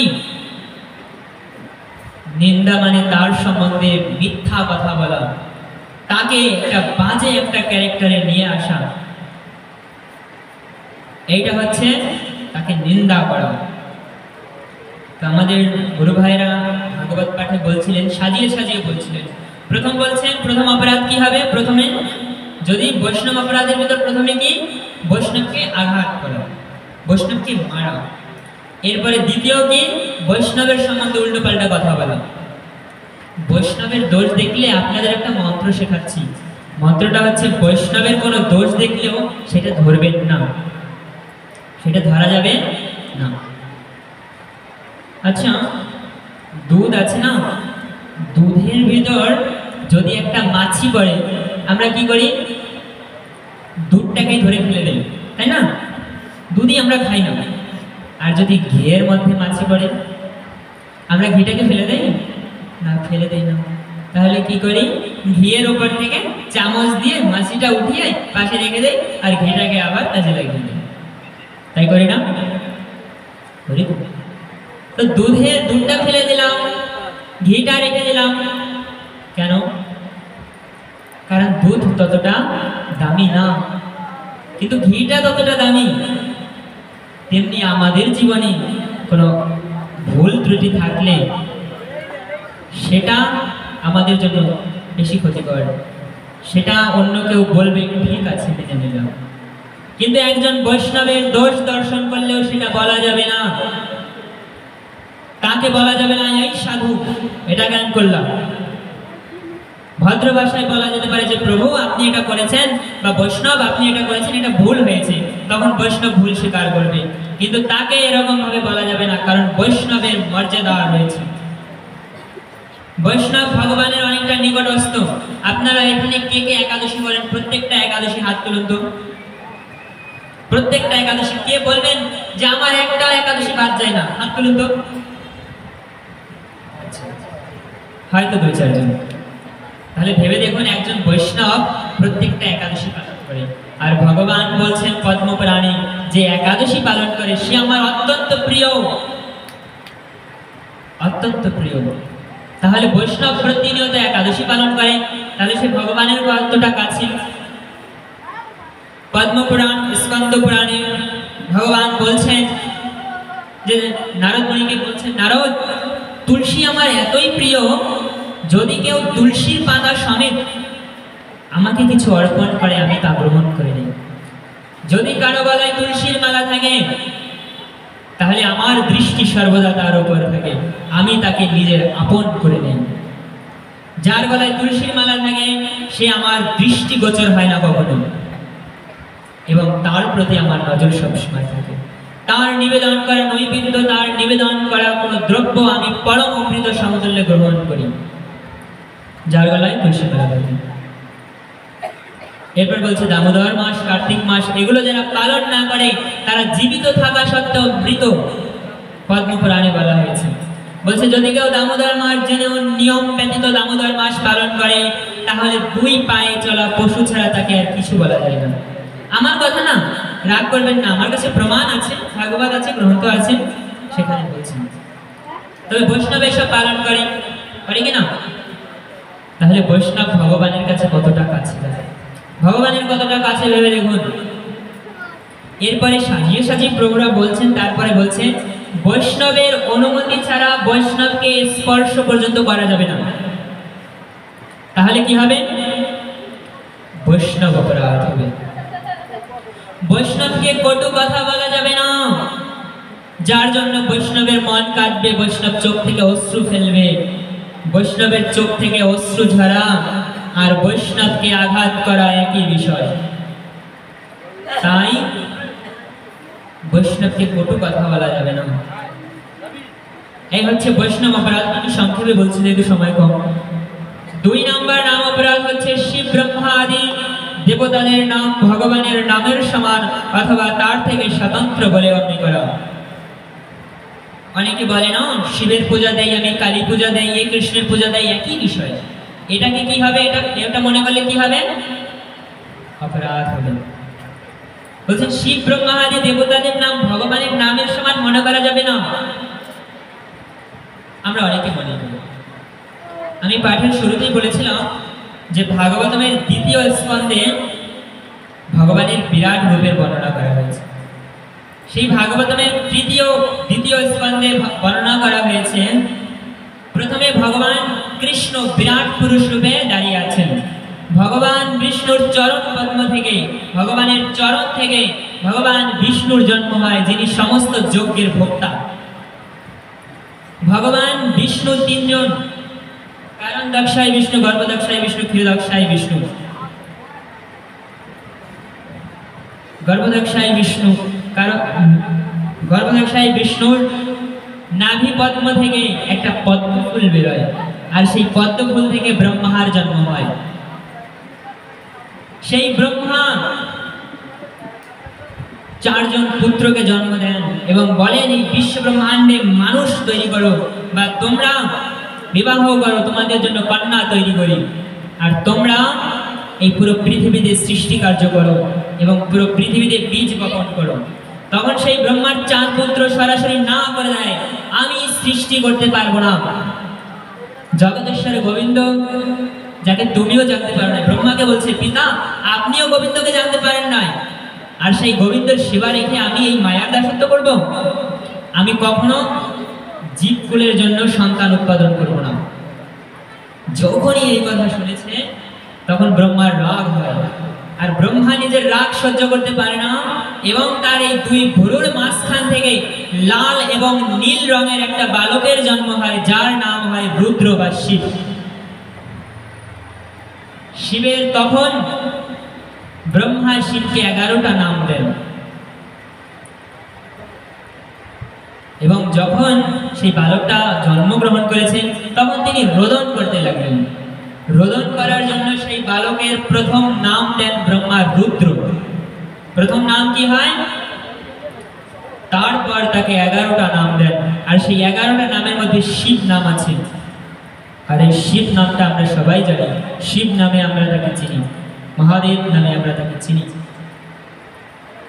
তাহলে তাদের স্থিতিটা দেখুন, প্রথমে কি আছেন? গোবিন্দ কৃষ্ণ, তার চরণ থেকে জন্ম হয়েছে কার? বিষ্ণুর। তাহলে অবশ্যই তার থেকে ছোট হবে, মনে করতে নেই, তারপর বিচারের জন্য বলছি।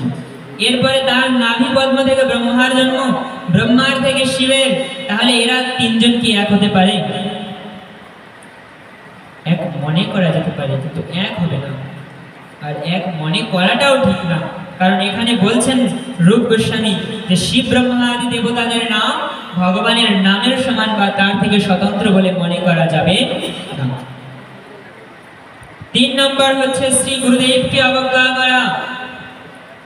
যে কোনো গুরুদেবকে অবজ্ঞা করা যাবে না। সে আমার গুরু হোক আর আপনার গুরু হোক, কোনো গুরুদেবের নিন্দা মন্দ বলা যাবে না এবং কোনো গুরুদেবের নিন্দা মন্দ ধরা যাবে না। তাহলে কি হবে? অপরাধ হবে। 4 নম্বর বলছে বৈদিক শাস্ত্র অথবা বৈদিক শাস্ত্রের অনুগামী শাস্ত্রের নিন্দা করা। ব্যাসদেব মুনি যে গ্রন্থগুলো লিখেছেন, ভগবানের ভক্তরা যে গ্রন্থগুলো লিখেছেন, সেই গ্রন্থের নিন্দা করলে অপরাধ হবে। 5 নম্বর বলা হয়েছে ভগবানের নামে অর্থবাদ আরোপ করা। আমরা জানি না বুঝি না, ভগবানকে বলে দেই ভগবান এটা কেন করলাম, ওটা কেন করলাম, ভগবান আমার জীবনে এটা কেন, ওটা কেন, ভগবান এখানে কেন জন্ম দিলাম, ভগবান এমন স্বামী কেন দিলাম, ভগবান এমন জীবন কেন দিলাম, ভগবান এমন গরিব ঘরে কেন জন্ম দিলাম, ভগবান এত কিছু কেন, এত কিছু কেন, কেমন করি না? তো সেইটা বলছেন যে ভগবানের নামে অর্থ পাওয়া তার উপায়, কোনো বিনা অর্থে ভগবানের কাছে এরকম কোনো আরোপ বা এরকম কোনো নিন্দা করা যাবে না। একজন ব্যক্তি সিনেমা হলে মুভি দেখতে গিয়েছে, মুভি মানে কি সিনেমা, মুভি দেখতে গিয়েছে, মুভি দেখতে গিয়ে এবার তিনি দেখছেন যে অমিতাভ বচ্চন যিনি ছিল উনি অমরিশ পুরীকে মারছেন, ঘুষি দিচ্ছেন, পেটাচ্ছেন, লাথি মারছেন। অমিতাভ বচ্চন ছিল যুবক, অমরিশ পুরী ছিল বৃদ্ধ। এবার লোকটা গিয়ে দেখছে, বিরতির পরে গিয়েছে তো, এবার গিয়ে দেখছে যে এই যুবক লোকটা এই বৃদ্ধ লোকটাকে মারছে। তার মনে দয়া হলো, সে ভাবলো এ কেমন লোক ভাই, নিজের বাবার বয়সে একটা লোককে মারছে, মায়া দয়া নেই, পরিবার থেকে কোনো সংস্কৃতি দেয়নি, ভগবান ভগবান যেন না মারে, ভগবান যেন না মারে, না মারে। আর পিছনে যারা দর্শক বসেছিল তারা বলছে মার মার মার মার, মেরে ফেল মেরে ফেল মেরে ফেল।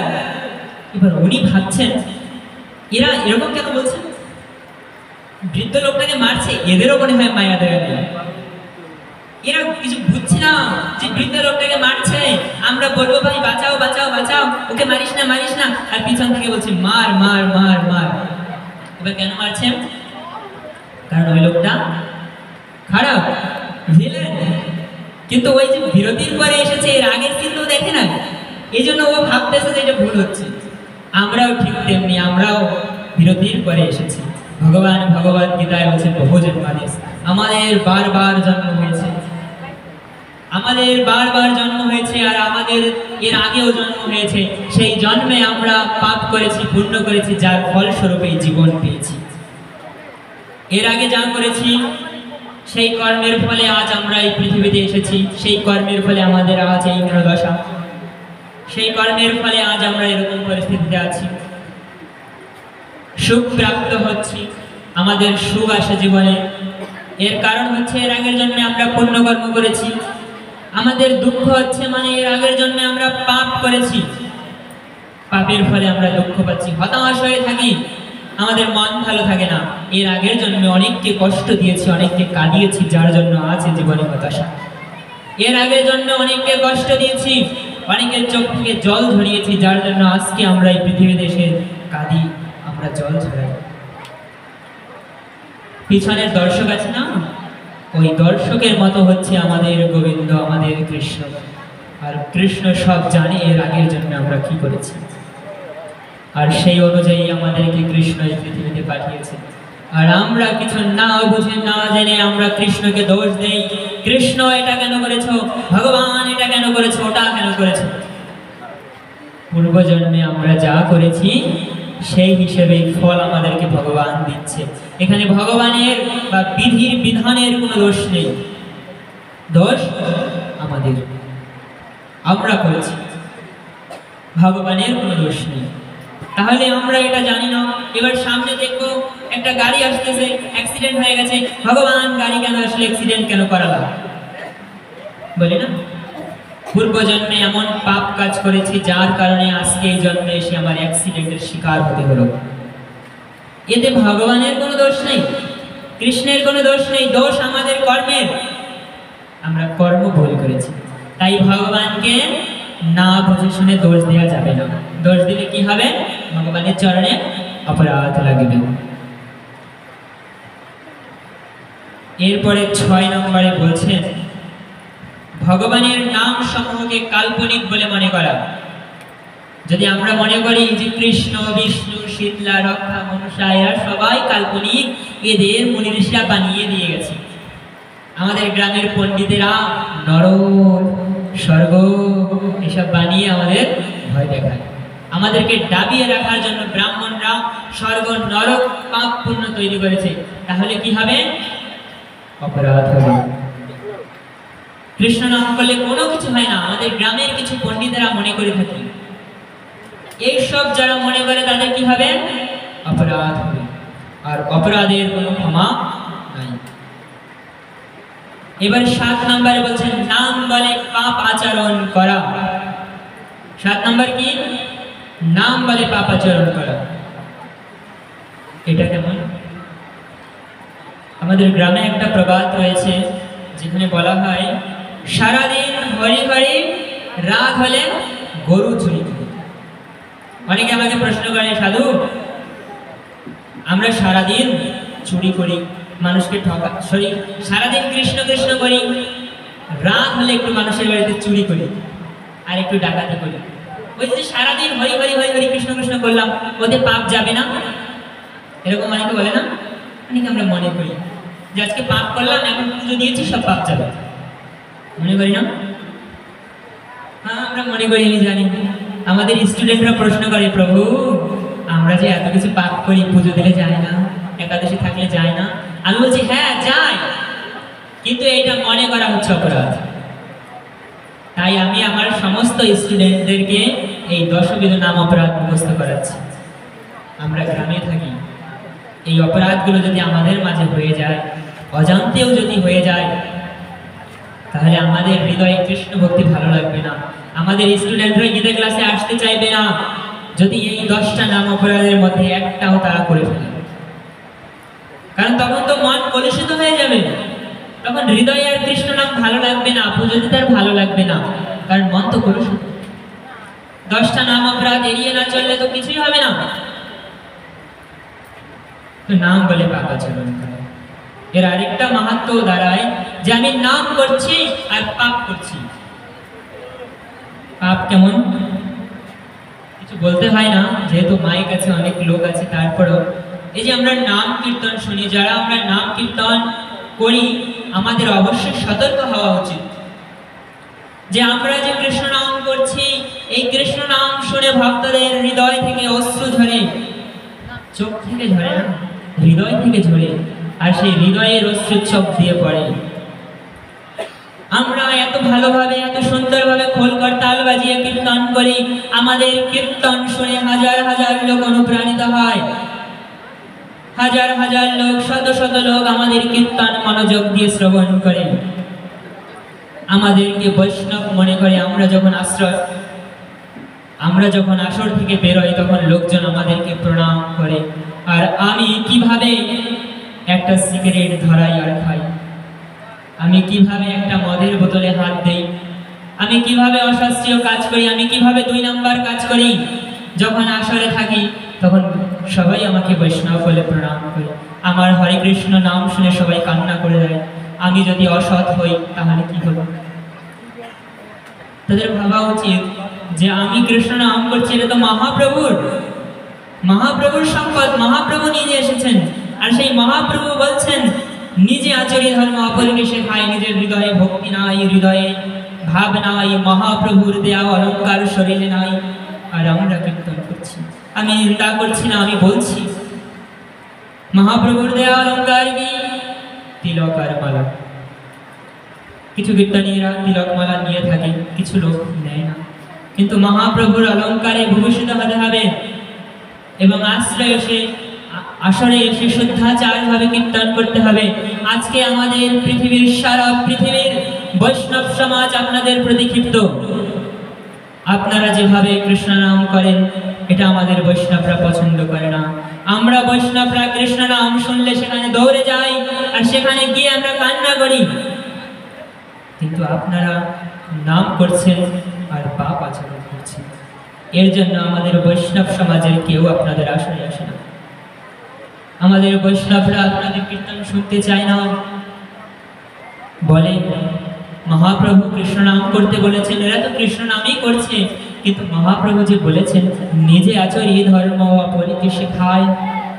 মহাপ্রভু শুধু দাঁড়ে দাঁড়ে গিয়ে লোককে দেখিয়ে দেখিয়ে কাঁদে নাই, ঘরে বসে কেঁদেছে, গম্ভীর জড়িয়ে ধরে কেঁদেছে, জগন্নাথের বিগ্রহ ধরে কেঁদেছে, বাইরের লোককে দেখানোর জন্য কাঁদে না। আমরা আসলে এসে লোককে কান্না করাই, লোককে কাঁদাই, কিন্তু যে আমরা যদি মহাপ্রভুর ভাবে ভাবিত না হই, আমরা যদি আমাদের নিজের চরিত্রটাকে ঠিক না করি, যদি নিজের শুদ্ধ না থাকি, মহাপ্রভুর বাণী প্রচার করি, আমার মনে হয় না মহাপ্রভু সন্তুষ্ট হবে। তো নাম বলে পাপাচরণ করার মাহাত্ম্য এটাই দাঁড়ায় যে আমি নাম করছি আর সাথে পাপ করছি, নাম করব সাথে পাপ করব, এটা হবে না। নাম করব আর আমরা পাপ থেকে বিরত থাকব। বৈষ্ণব সর্বদা মহাপ্রভুর এই 8টা শ্লোককে নিজের হৃদয়ে ধারণ করে তারপরে জীবনযাপন করে। আমরা প্রত্যেক দিন মঙ্গল মুহূর্তে উঠি, 3:30-4:30টার সময় আমাদের মঙ্গল আরতি করতে হয়, 3:30টা গিয়ে আমাদের 4টার সময় উঠতে হয়। আর আমরা উঠে জানেন কি করি? আমরা উঠে স্নান করে ভগবানের পুজো দিয়ে ভগবানের সামনে বসে আমরা ভোর হওয়ার আগে আমরা হাত জোড় করে মহাপ্রভুকে বলি, মহাপ্রভু এই 10টা অপরাধ যেন আমার হৃদয়ে না লাগে। আমরা এই 10টা অপরাধ বলি, প্রত্যেক দিন স্মরণ করি যাতে এই 10টা অপরাধ আমাদের দ্বারা না হয়। আর মহাপ্রভু যা প্রার্থনা করেছেন আমরা রোজ তা প্রার্থনা করি। আমরা মহাপ্রভুকে বলি, মহাপ্রভু ত্রিনাদপি শুনেছেন ধররূপি শয়েছেন নয়নাঙ্গল দস্যু ধারণাং বদনাঙ্গদগত রুধায়া গিয়া। আমরা মহাপ্রভুকে এভাবে বলে আমরা আমাদের দিন শুরু করি। তাই আমরা সর্বদা চেষ্টা করি আমরা এই 10টা নাম অপরাধ এড়িয়ে চলা। তো 7 নম্বর নাম অপরাধে বলা হয়েছে নাম বলে পাপাচরণ করা। সারাদিন হরি হরি, রাত হলে গরু চুরি করি না, সারাদিন হরি হরি, রাত হলেও হরি হরি। তাই বলছেন যে নাম করব আর নামের সাথে পাপ করা যাবে না, নামের সাথে অবৈধ কোনো কিছু করা যাবে না। 8 নম্বরে বলছেন হরে কৃষ্ণ মহামন্ত্র উচ্চারণ করাকে বৈদিক কর্মকাণ্ডে বর্ণিত পুণ্য কর্ম বলে মনে করা। মানে হরে কৃষ্ণ মহামন্ত্র জপ করব আর এটাকে যদি আমি পুণ্য কর্ম মনে করি তাও আমার অপরাধ হবে, তাহলে হরে কৃষ্ণ মহামন্ত্র পুণ্য কর্ম না। কেমন? আমি ছোট্ট করে একটা উদাহরণ দিচ্ছি। আপনারা বড় পাহাড় দেখেছেন তো? পাহাড় প্রথমে আপনারা বালুকণা দেখেছেন, বালুকণা। এই বালুকণার পরে রয়েছে কি? প্রথমে দেখবেন আপনারা পাথরের টুকরো, পাথরের টুকরো ছোট ছোট যেটা হয় সেই পাথরের টুকরো। এরপরে দেখবেন পাহাড়, পাহাড় আছে না? এবারে যে ছোট ছোট টুকরো, এই টুকরো পাহাড়ের কাছে কিছু কিছু হবে? কিছুই হবে না। তেমনি এই যে পাপ পূর্ণ, এই পাপ পূর্ণ হচ্ছে ওই ছোট্ট পাথরের টুকরোর মতো। আর আমার হরিনাম, আমার হরে কৃষ্ণ মহামন্ত্র, মহাপ্রভুর সেবা হচ্ছে সেই বিশাল পাহাড়। তাহলে যেখানে হরিনাম থাকে, যেখানে কৃষ্ণ নাম থাকে, সেখানে দান দক্ষিণা যজ্ঞ কিচ্ছুর প্রয়োজন নাই। আর সেই হরে কৃষ্ণ মহামন্ত্রটাকে পুণ্য কর্ম বলে মনে করা এটাও অপরাধ। এরপরে 9 নম্বরে বলছেন শ্রদ্ধাহীন ব্যক্তিকে ভগবানের দিব্য নামের মহিমা সম্বন্ধে উপদেশ করা। যে ব্যক্তির হৃদয়ে শ্রদ্ধা নেই তাকে কৃষ্ণ কথা বলা যাবে না, যার মনে আসরিক ভাব তাকে কৃষ্ণ কথা বলা যাবে না, যে ভগবানের কথা শুনতে পারে না তাকে কৃষ্ণ কথা বলা যাবে না। তাহলে কি হবে? অপরাধ লাগবে। আর অপরাধ লাগলে মহাপ্রভু ছাড়বেন না। 10 নম্বরে বলছেন ভগবানের নামের প্রতি পূর্ণ বিশ্বাস না থাকা এবং তার অগাধ মহিমা শ্রবণ করার পরেও বিষয় আসক্তি বজায় রাখা। ভগবানের নাম শুনলাম, শোনার পরে জানলাম যে এটা পাপ কর্ম, এটা করতে নেই, এটা করতে নেই, আর সেইটা জানার পরেও যদি পালন না করে তাহলেও কি হবে? অপরাধ। বলে না জেনে করলে বেশি পাপ, হ্যাঁ, না জেনে করলে পাপ হয়, জেনে করলে অপরাধ হয়। জেনে করলে কি হবে? অপরাধ। বিষয় আসক্তি, এই মা এই ভাই বোন সবার প্রতি তাকিয়ে যদি ভগবানের সেই নির্দেশটা পালন না করি তাহলে এটা হবে অপরাধ। ভগবানের সংবিধান, বাংলাদেশের সংবিধান আছে, ভারতের সংবিধান আছে, সনাতন ধর্মের সংবিধান, হিন্দু ধর্মের সংবিধান, ভগবানের দেয়া সংবিধান 11 ভগবানের দেয়া সংবিধান, নিত্য ভাগবত পাঠ, গীতা পাঠ। আমরা যদি ভগবানের সংবিধান অলঙ্ঘন করি তাহলে অবশ্যই আমাদের নরকে নেওয়া হবে, অবশ্যই। তো আগামীকাল একাদশী ব্রত, পরম পবিত্র একাদশী ব্রত। আপনারা সবাই আগামীকাল একাদশী ব্রত থাকবেন। এখানে কীর্তন চলছে, কেউ খাওয়ার লোভে, বা এখানে ছোট ছোট বাচ্চারা আছে। এখানে একজন বাচ্চা এসেছিল দেখলাম, বাচ্চা না আমার বয়সী, সে বলছে কালকে একাদশী থাকবো না। বলছি কেন? বলছে কালকে অনেক কিছু খাওয়া মিস হবে, বাড়ির কাছে গাছ। তো খাওয়ার জন্য বা জিহ্বার জন্য একাদশী ত্যাগ করবেন না। শাস্ত্রে বলছেন এনা তেনা প্রকারে একাদশী না পরিত্যাগ, যে কোনো প্রকারে যে কোনো পরিস্থিতিতে একাদশী ত্যাগ করা যাবে না। যদি আমার মৃত্যু হয় তাও আমি একাদশী ত্যাগ করবো না। এটাকেই তো বলে নিষ্ঠা, এটাকেই বলে ভক্তি। যদি এই ভক্তিটা না রাখতে পারলাম তাহলে এত জীবন একাদশী করে কি হবে? কি হবে এতদিন একাদশী করে? সারাদিন সারা রাত একাদশী করলাম, একাদশীর দিন ছেলে মেয়ের বিবাহ দিলাম, কি হবে সেই একাদশী করে? জল খাবে না সেই একাদশীতে। সারাদিন বাবা মাকে শ্রদ্ধা করলাম, ভক্তি করলাম, একাদশীর দিন শ্রাদ্ধ করে দিলাম, মা বাবাকে নরকে পাঠিয়ে দিলাম। ওইসব ঢঙের ভঙ্গি না করার থেকে করার থেকে না করা ভালো ছিল। মহাপ্রভু একাদশীতে শ্রাদ্ধ করতে বিবাহ দিতে বারণ করে দিয়েছেন। আর মহাপ্রভু বলেছেন যারা একাদশীতে বিবাহ দেবেন, যারা একাদশীতে শ্রাদ্ধ করবেন, সেই কন্যা, সেই নারী এবং সেই ঘরের কেউ সুখী হতে পারবে না এবং তাদের জীবনে কোনোদিনও মঙ্গল আসবে না এবং তারা অবশ্যই নরকগামী, তাদের নরকে অবশ্যই যেতে হবে। সারা জীবন একাদশী করলাম, একাদশীর প্রতি নিষ্ঠা জাগলো না, বাড়িতে অতীত আসলো, একাদশী ত্যাগ করে দিলাম, একাদশী ভেঙে দিলাম, মেলা হলো একাদশী ভেঙে দিলাম, কি হবে সেই একাদশী পালন করে? মহাপ্রভু বলছে যে যদি কেউ মরতে, যারা একাদশী পালন না করে এরা আগুনে আত্মহত্যা করুক, আমি তাদের দেখতেও যাব না, আমি তাদের দিকে দৃষ্টিপাতও করব না। মহাপ্রভু এত কঠিন ছিলেন। একজন ভক্ত, নাম ছিল হরিদাস, ছোট্ট হরিদাস, বয়স খুব কম, সন্ন্যাস দীক্ষা নিয়েছে। সন্ন্যাস দীক্ষা নিয়ে মহাপ্রভুর সামনে গিয়ে দাঁড়িয়েছে আর একটা নারীর স্তনের দিকে দেখতে লাগলো। যখনই এই দৃশ্য মহাপ্রভু দেখলেন যে এই যুবক সন্ন্যাসী নারীদের মাতৃতুল্য দৃষ্টিতে দেখবে, তারা কামের দৃষ্টিতে দেখছে, মহাপ্রভু তাকে তৎক্ষণাৎ ত্যাগ করে দিলেন। ত্যাগ করে দেওয়ার পর সেই ছোট হরিদাস গলায় দড়ি দিয়ে আত্মহত্যা করলো। মহাপ্রভু তাকে দেখতে পর্যন্ত গেলেন না।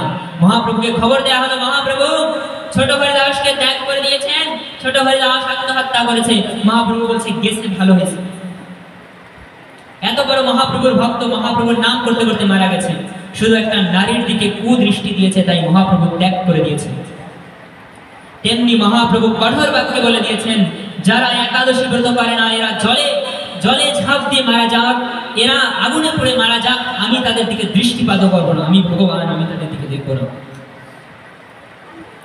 তো আমাদের সনাতন ধর্মের সংবিধান, আমাদের হিন্দু ধর্মের সংবিধান একাদশী ব্রত, দান দক্ষিণা এবং একাদশীতে বিবাহ না করা, বিবাহ না দেয়া, একাদশীতে শ্রাদ্ধ না করা। মহাপ্রভু বলছেন যারা একাদশীতে বিবাহ দেবে, যারা একাদশীতে শ্রাদ্ধ করবেন, পিতৃপুরুষ তো নরকে যাবেই, একাদশীর দিন শ্রাদ্ধেতে যারা অংশগ্রহণ করবেন তাদের পিতৃপুরুষ পর্যন্ত নরকে নেওয়া হবে। এবং একাদশীর দিন বিবাহ দিলে চৈতন্য মহাপ্রভু নিজে বলছেন সেই বিবাহে দম্পতিরা, দম্পতি চেনেন, স্বামী স্ত্রী কোনোদিনও সুখী হতে পারবে না এবং তাদের জীবনে কোনো মঙ্গল মুহূর্ত আসবে না এবং তারা আমার কৃপা থেকে বঞ্চিত হবে। একাদশী শ্রীহরির দিন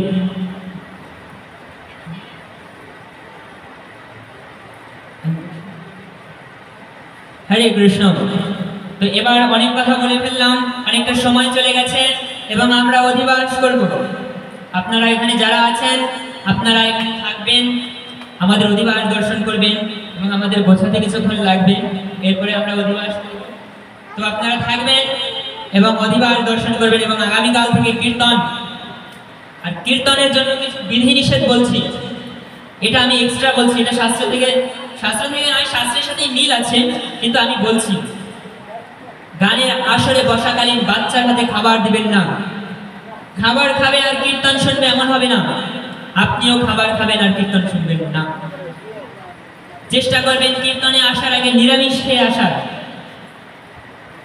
আর যারা এখানে কমিটিতে রয়েছেন আপনাদের বারবার সতর্ক করে বলছি, কিছু মনে করবেন না, আমি ছোট হলেও আমি শাস্ত্র জ্ঞানে বলছি, যারা গানের দলের লোক আছে বা যাদের কীর্তন আছে এদের কখনো আমিষ খাবার পরিবেশন করবেন না এবং এদের উদ্দেশ্যে আমিষ নিবেদন করবেন না।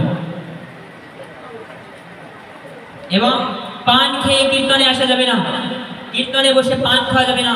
চৈতন্য মহাপ্রভু বলছেন একজন ব্যক্তি কৃষ্ণ প্রেম ভক্তি পাবে না। বলছে কে? বলছে সে যে পান খায়। যে পান খাবে মহাপ্রভু তাকে কৃষ্ণ প্রেম দেবে না।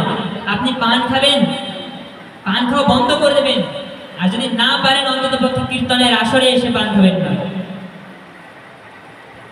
মহাপ্রভু কঠিন ছিলেন, যেমন কান্না করতেন, যেমন গৌরের জন্য কান্না করতে করতে জলে ঝাঁপ দিতেন, তেমনি মহাপ্রভুর নিয়মেও কঠিন ছিলেন। একটা নিয়ম ভঙ্গ করলে মহাপ্রভু তাকে ত্যাগ করে দিতেন। আসরে এসে পান বিড়ি সিগারেট খাওয়া যাবে না। এবং আশেপাশে ঘোরাঘুরি কম করতে হবে, দাঁড়িয়ে থেকে নয়। যদি বসার ব্যবস্থা থেকে বসতে হবে, মান সম্মান দেখালে চলবে না। আমি উকিল, আমি ম্যাজিস্ট্রেট, আমি টিয়ে, ভগবানের কাছে তুমি কিছু নাও, ভগবানের নামের কাছে তুমি কিছু নাও। যদি শ্রবণ করতে হয় নিচে বসে শ্রবণ করো, আর পাশে চেয়ার থাকলে চেয়ারে বসে শ্রবণ করো। আশেপাশে ঘোরাঘুরি করা ঠিক না, এতে নাম কীর্তনের বিঘ্ন হয়। এবং নাম কীর্তনের কথা এসে, নাম গানে এসে আপনারা ফুচকাতে তো কি থাকে, ডিম দেয়, এরপরে ডিম বিক্রি করে, এরপরে কোয়েলের ডিম আছে, এটা আছে, ওটা আছে, চিকেন ফ্রাই ইত্যাদি। এইসব খাবার যেন না খাওয়া হয়, বিশেষ করে নাম কীর্তনে এসে। আমি তো কমিটির লোকদের কাছে নিবেদন করবো, এনাদেরকে এখানে রাখাই উচিত না, মহাপ্রভু অপরাধ নেবেন। নাম কীর্তনের কথা বলে আসবে বাড়ি থেকে, ছেলে মেয়ে নাম কীর্তনের কথা বলে বেরোবে, আর এখানে এসে নাম কীর্তন শোনার বদলে ঘোরাঘুরি করবে, তাও ঘোরাঘুরি করবে, আবার তারপরও আমিষ গ্রহণ করে নাম কীর্তনে আসলে ঘুরবে, আর এখানে যজ্ঞটাকে বন্ধ করবে। এখানে যজ্ঞ হয় না? এই যে হরিনাম 32 প্রহর হচ্ছে, এটা তো যজ্ঞ। মহাপ্রভু বলছে এর থেকে শ্রেষ্ঠ যজ্ঞ আর নেই, এটাই হচ্ছে সর্বোত্তম যজ্ঞ। আমি আর কিছু বলতে চাই না। এবার আপনাদের যদি প্রশ্ন থাকে তাহলে দু একটা প্রশ্ন করতে পারেন, আমি বিরতি নেব এবং আমি এখন বিশ্রাম রাখবো। আর যদি আমার প্রশ্নের অ্যান্সার জানা না থাকে তাহলে আমি আমার গুরু ভাইদের কাছ থেকে জেনে আপনাদের উত্তর দেব।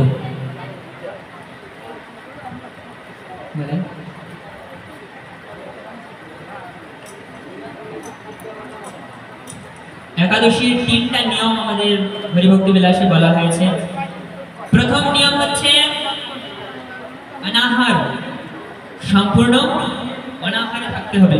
কেমন? একাদশীর আগের দিন একবেলা ভোজন, একাদশীর দিন নির্জলা, একাদশীর পরের দিন একবার ভোজন। 2 নম্বর নিয়ম হচ্ছে একাদশীর আগের দিন 2 বেলা ভোজন, একাদশীর পরের দিন নির্জলা, একাদশীর পরের দিন 2 বেলা ভোজন। ঠিক আছে? এরপরে 3 নম্বর নিয়ম বলা হয়েছে একাদশীর আগের দিন 3 বেলা ভোজন, একাদশীর পরের দিন ফলমূল জল আহার করে থাকা, এবং একাদশীর পরের দিনও 3 বার ভোজন।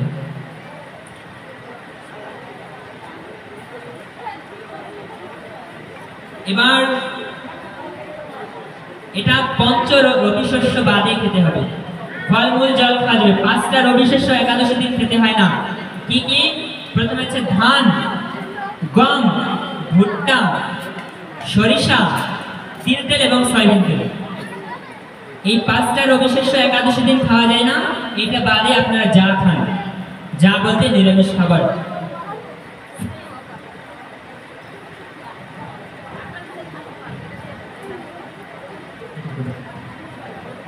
এরকম ভাবে আমাদের একাদশী ব্রত থাকতে হবে। এবং আমাদের গ্রামে কিছু পণ্ডিত আছে, আমি বলবো পণ্ডিতই। কেন পণ্ডিত? তারা নির্জলা থাকে, এর আগের দিন 3 বার খায়, পরের দিন নির্জলা থাকে, নির্জলা থেকে পরের দিন কাঁপতে কাঁপতে ঘর থেকে বেরোয় এবং শরীর অসুস্থ হয়ে যায়। আমি এদের পণ্ডিত ছাড়া কিছু বলবো না। আমাদের কলিযুগের শরীর একটা যন্ত্রের মতো, এই শরীরে একটু খাবার না দিলে আমাদের শরীর অসুস্থ হয়ে যায়। এরকম ভাবে না খেয়ে থাকার কোনো প্রয়োজন নেই, আমরা খেয়ে দিয়ে থাকবো। হরে কৃষ্ণ।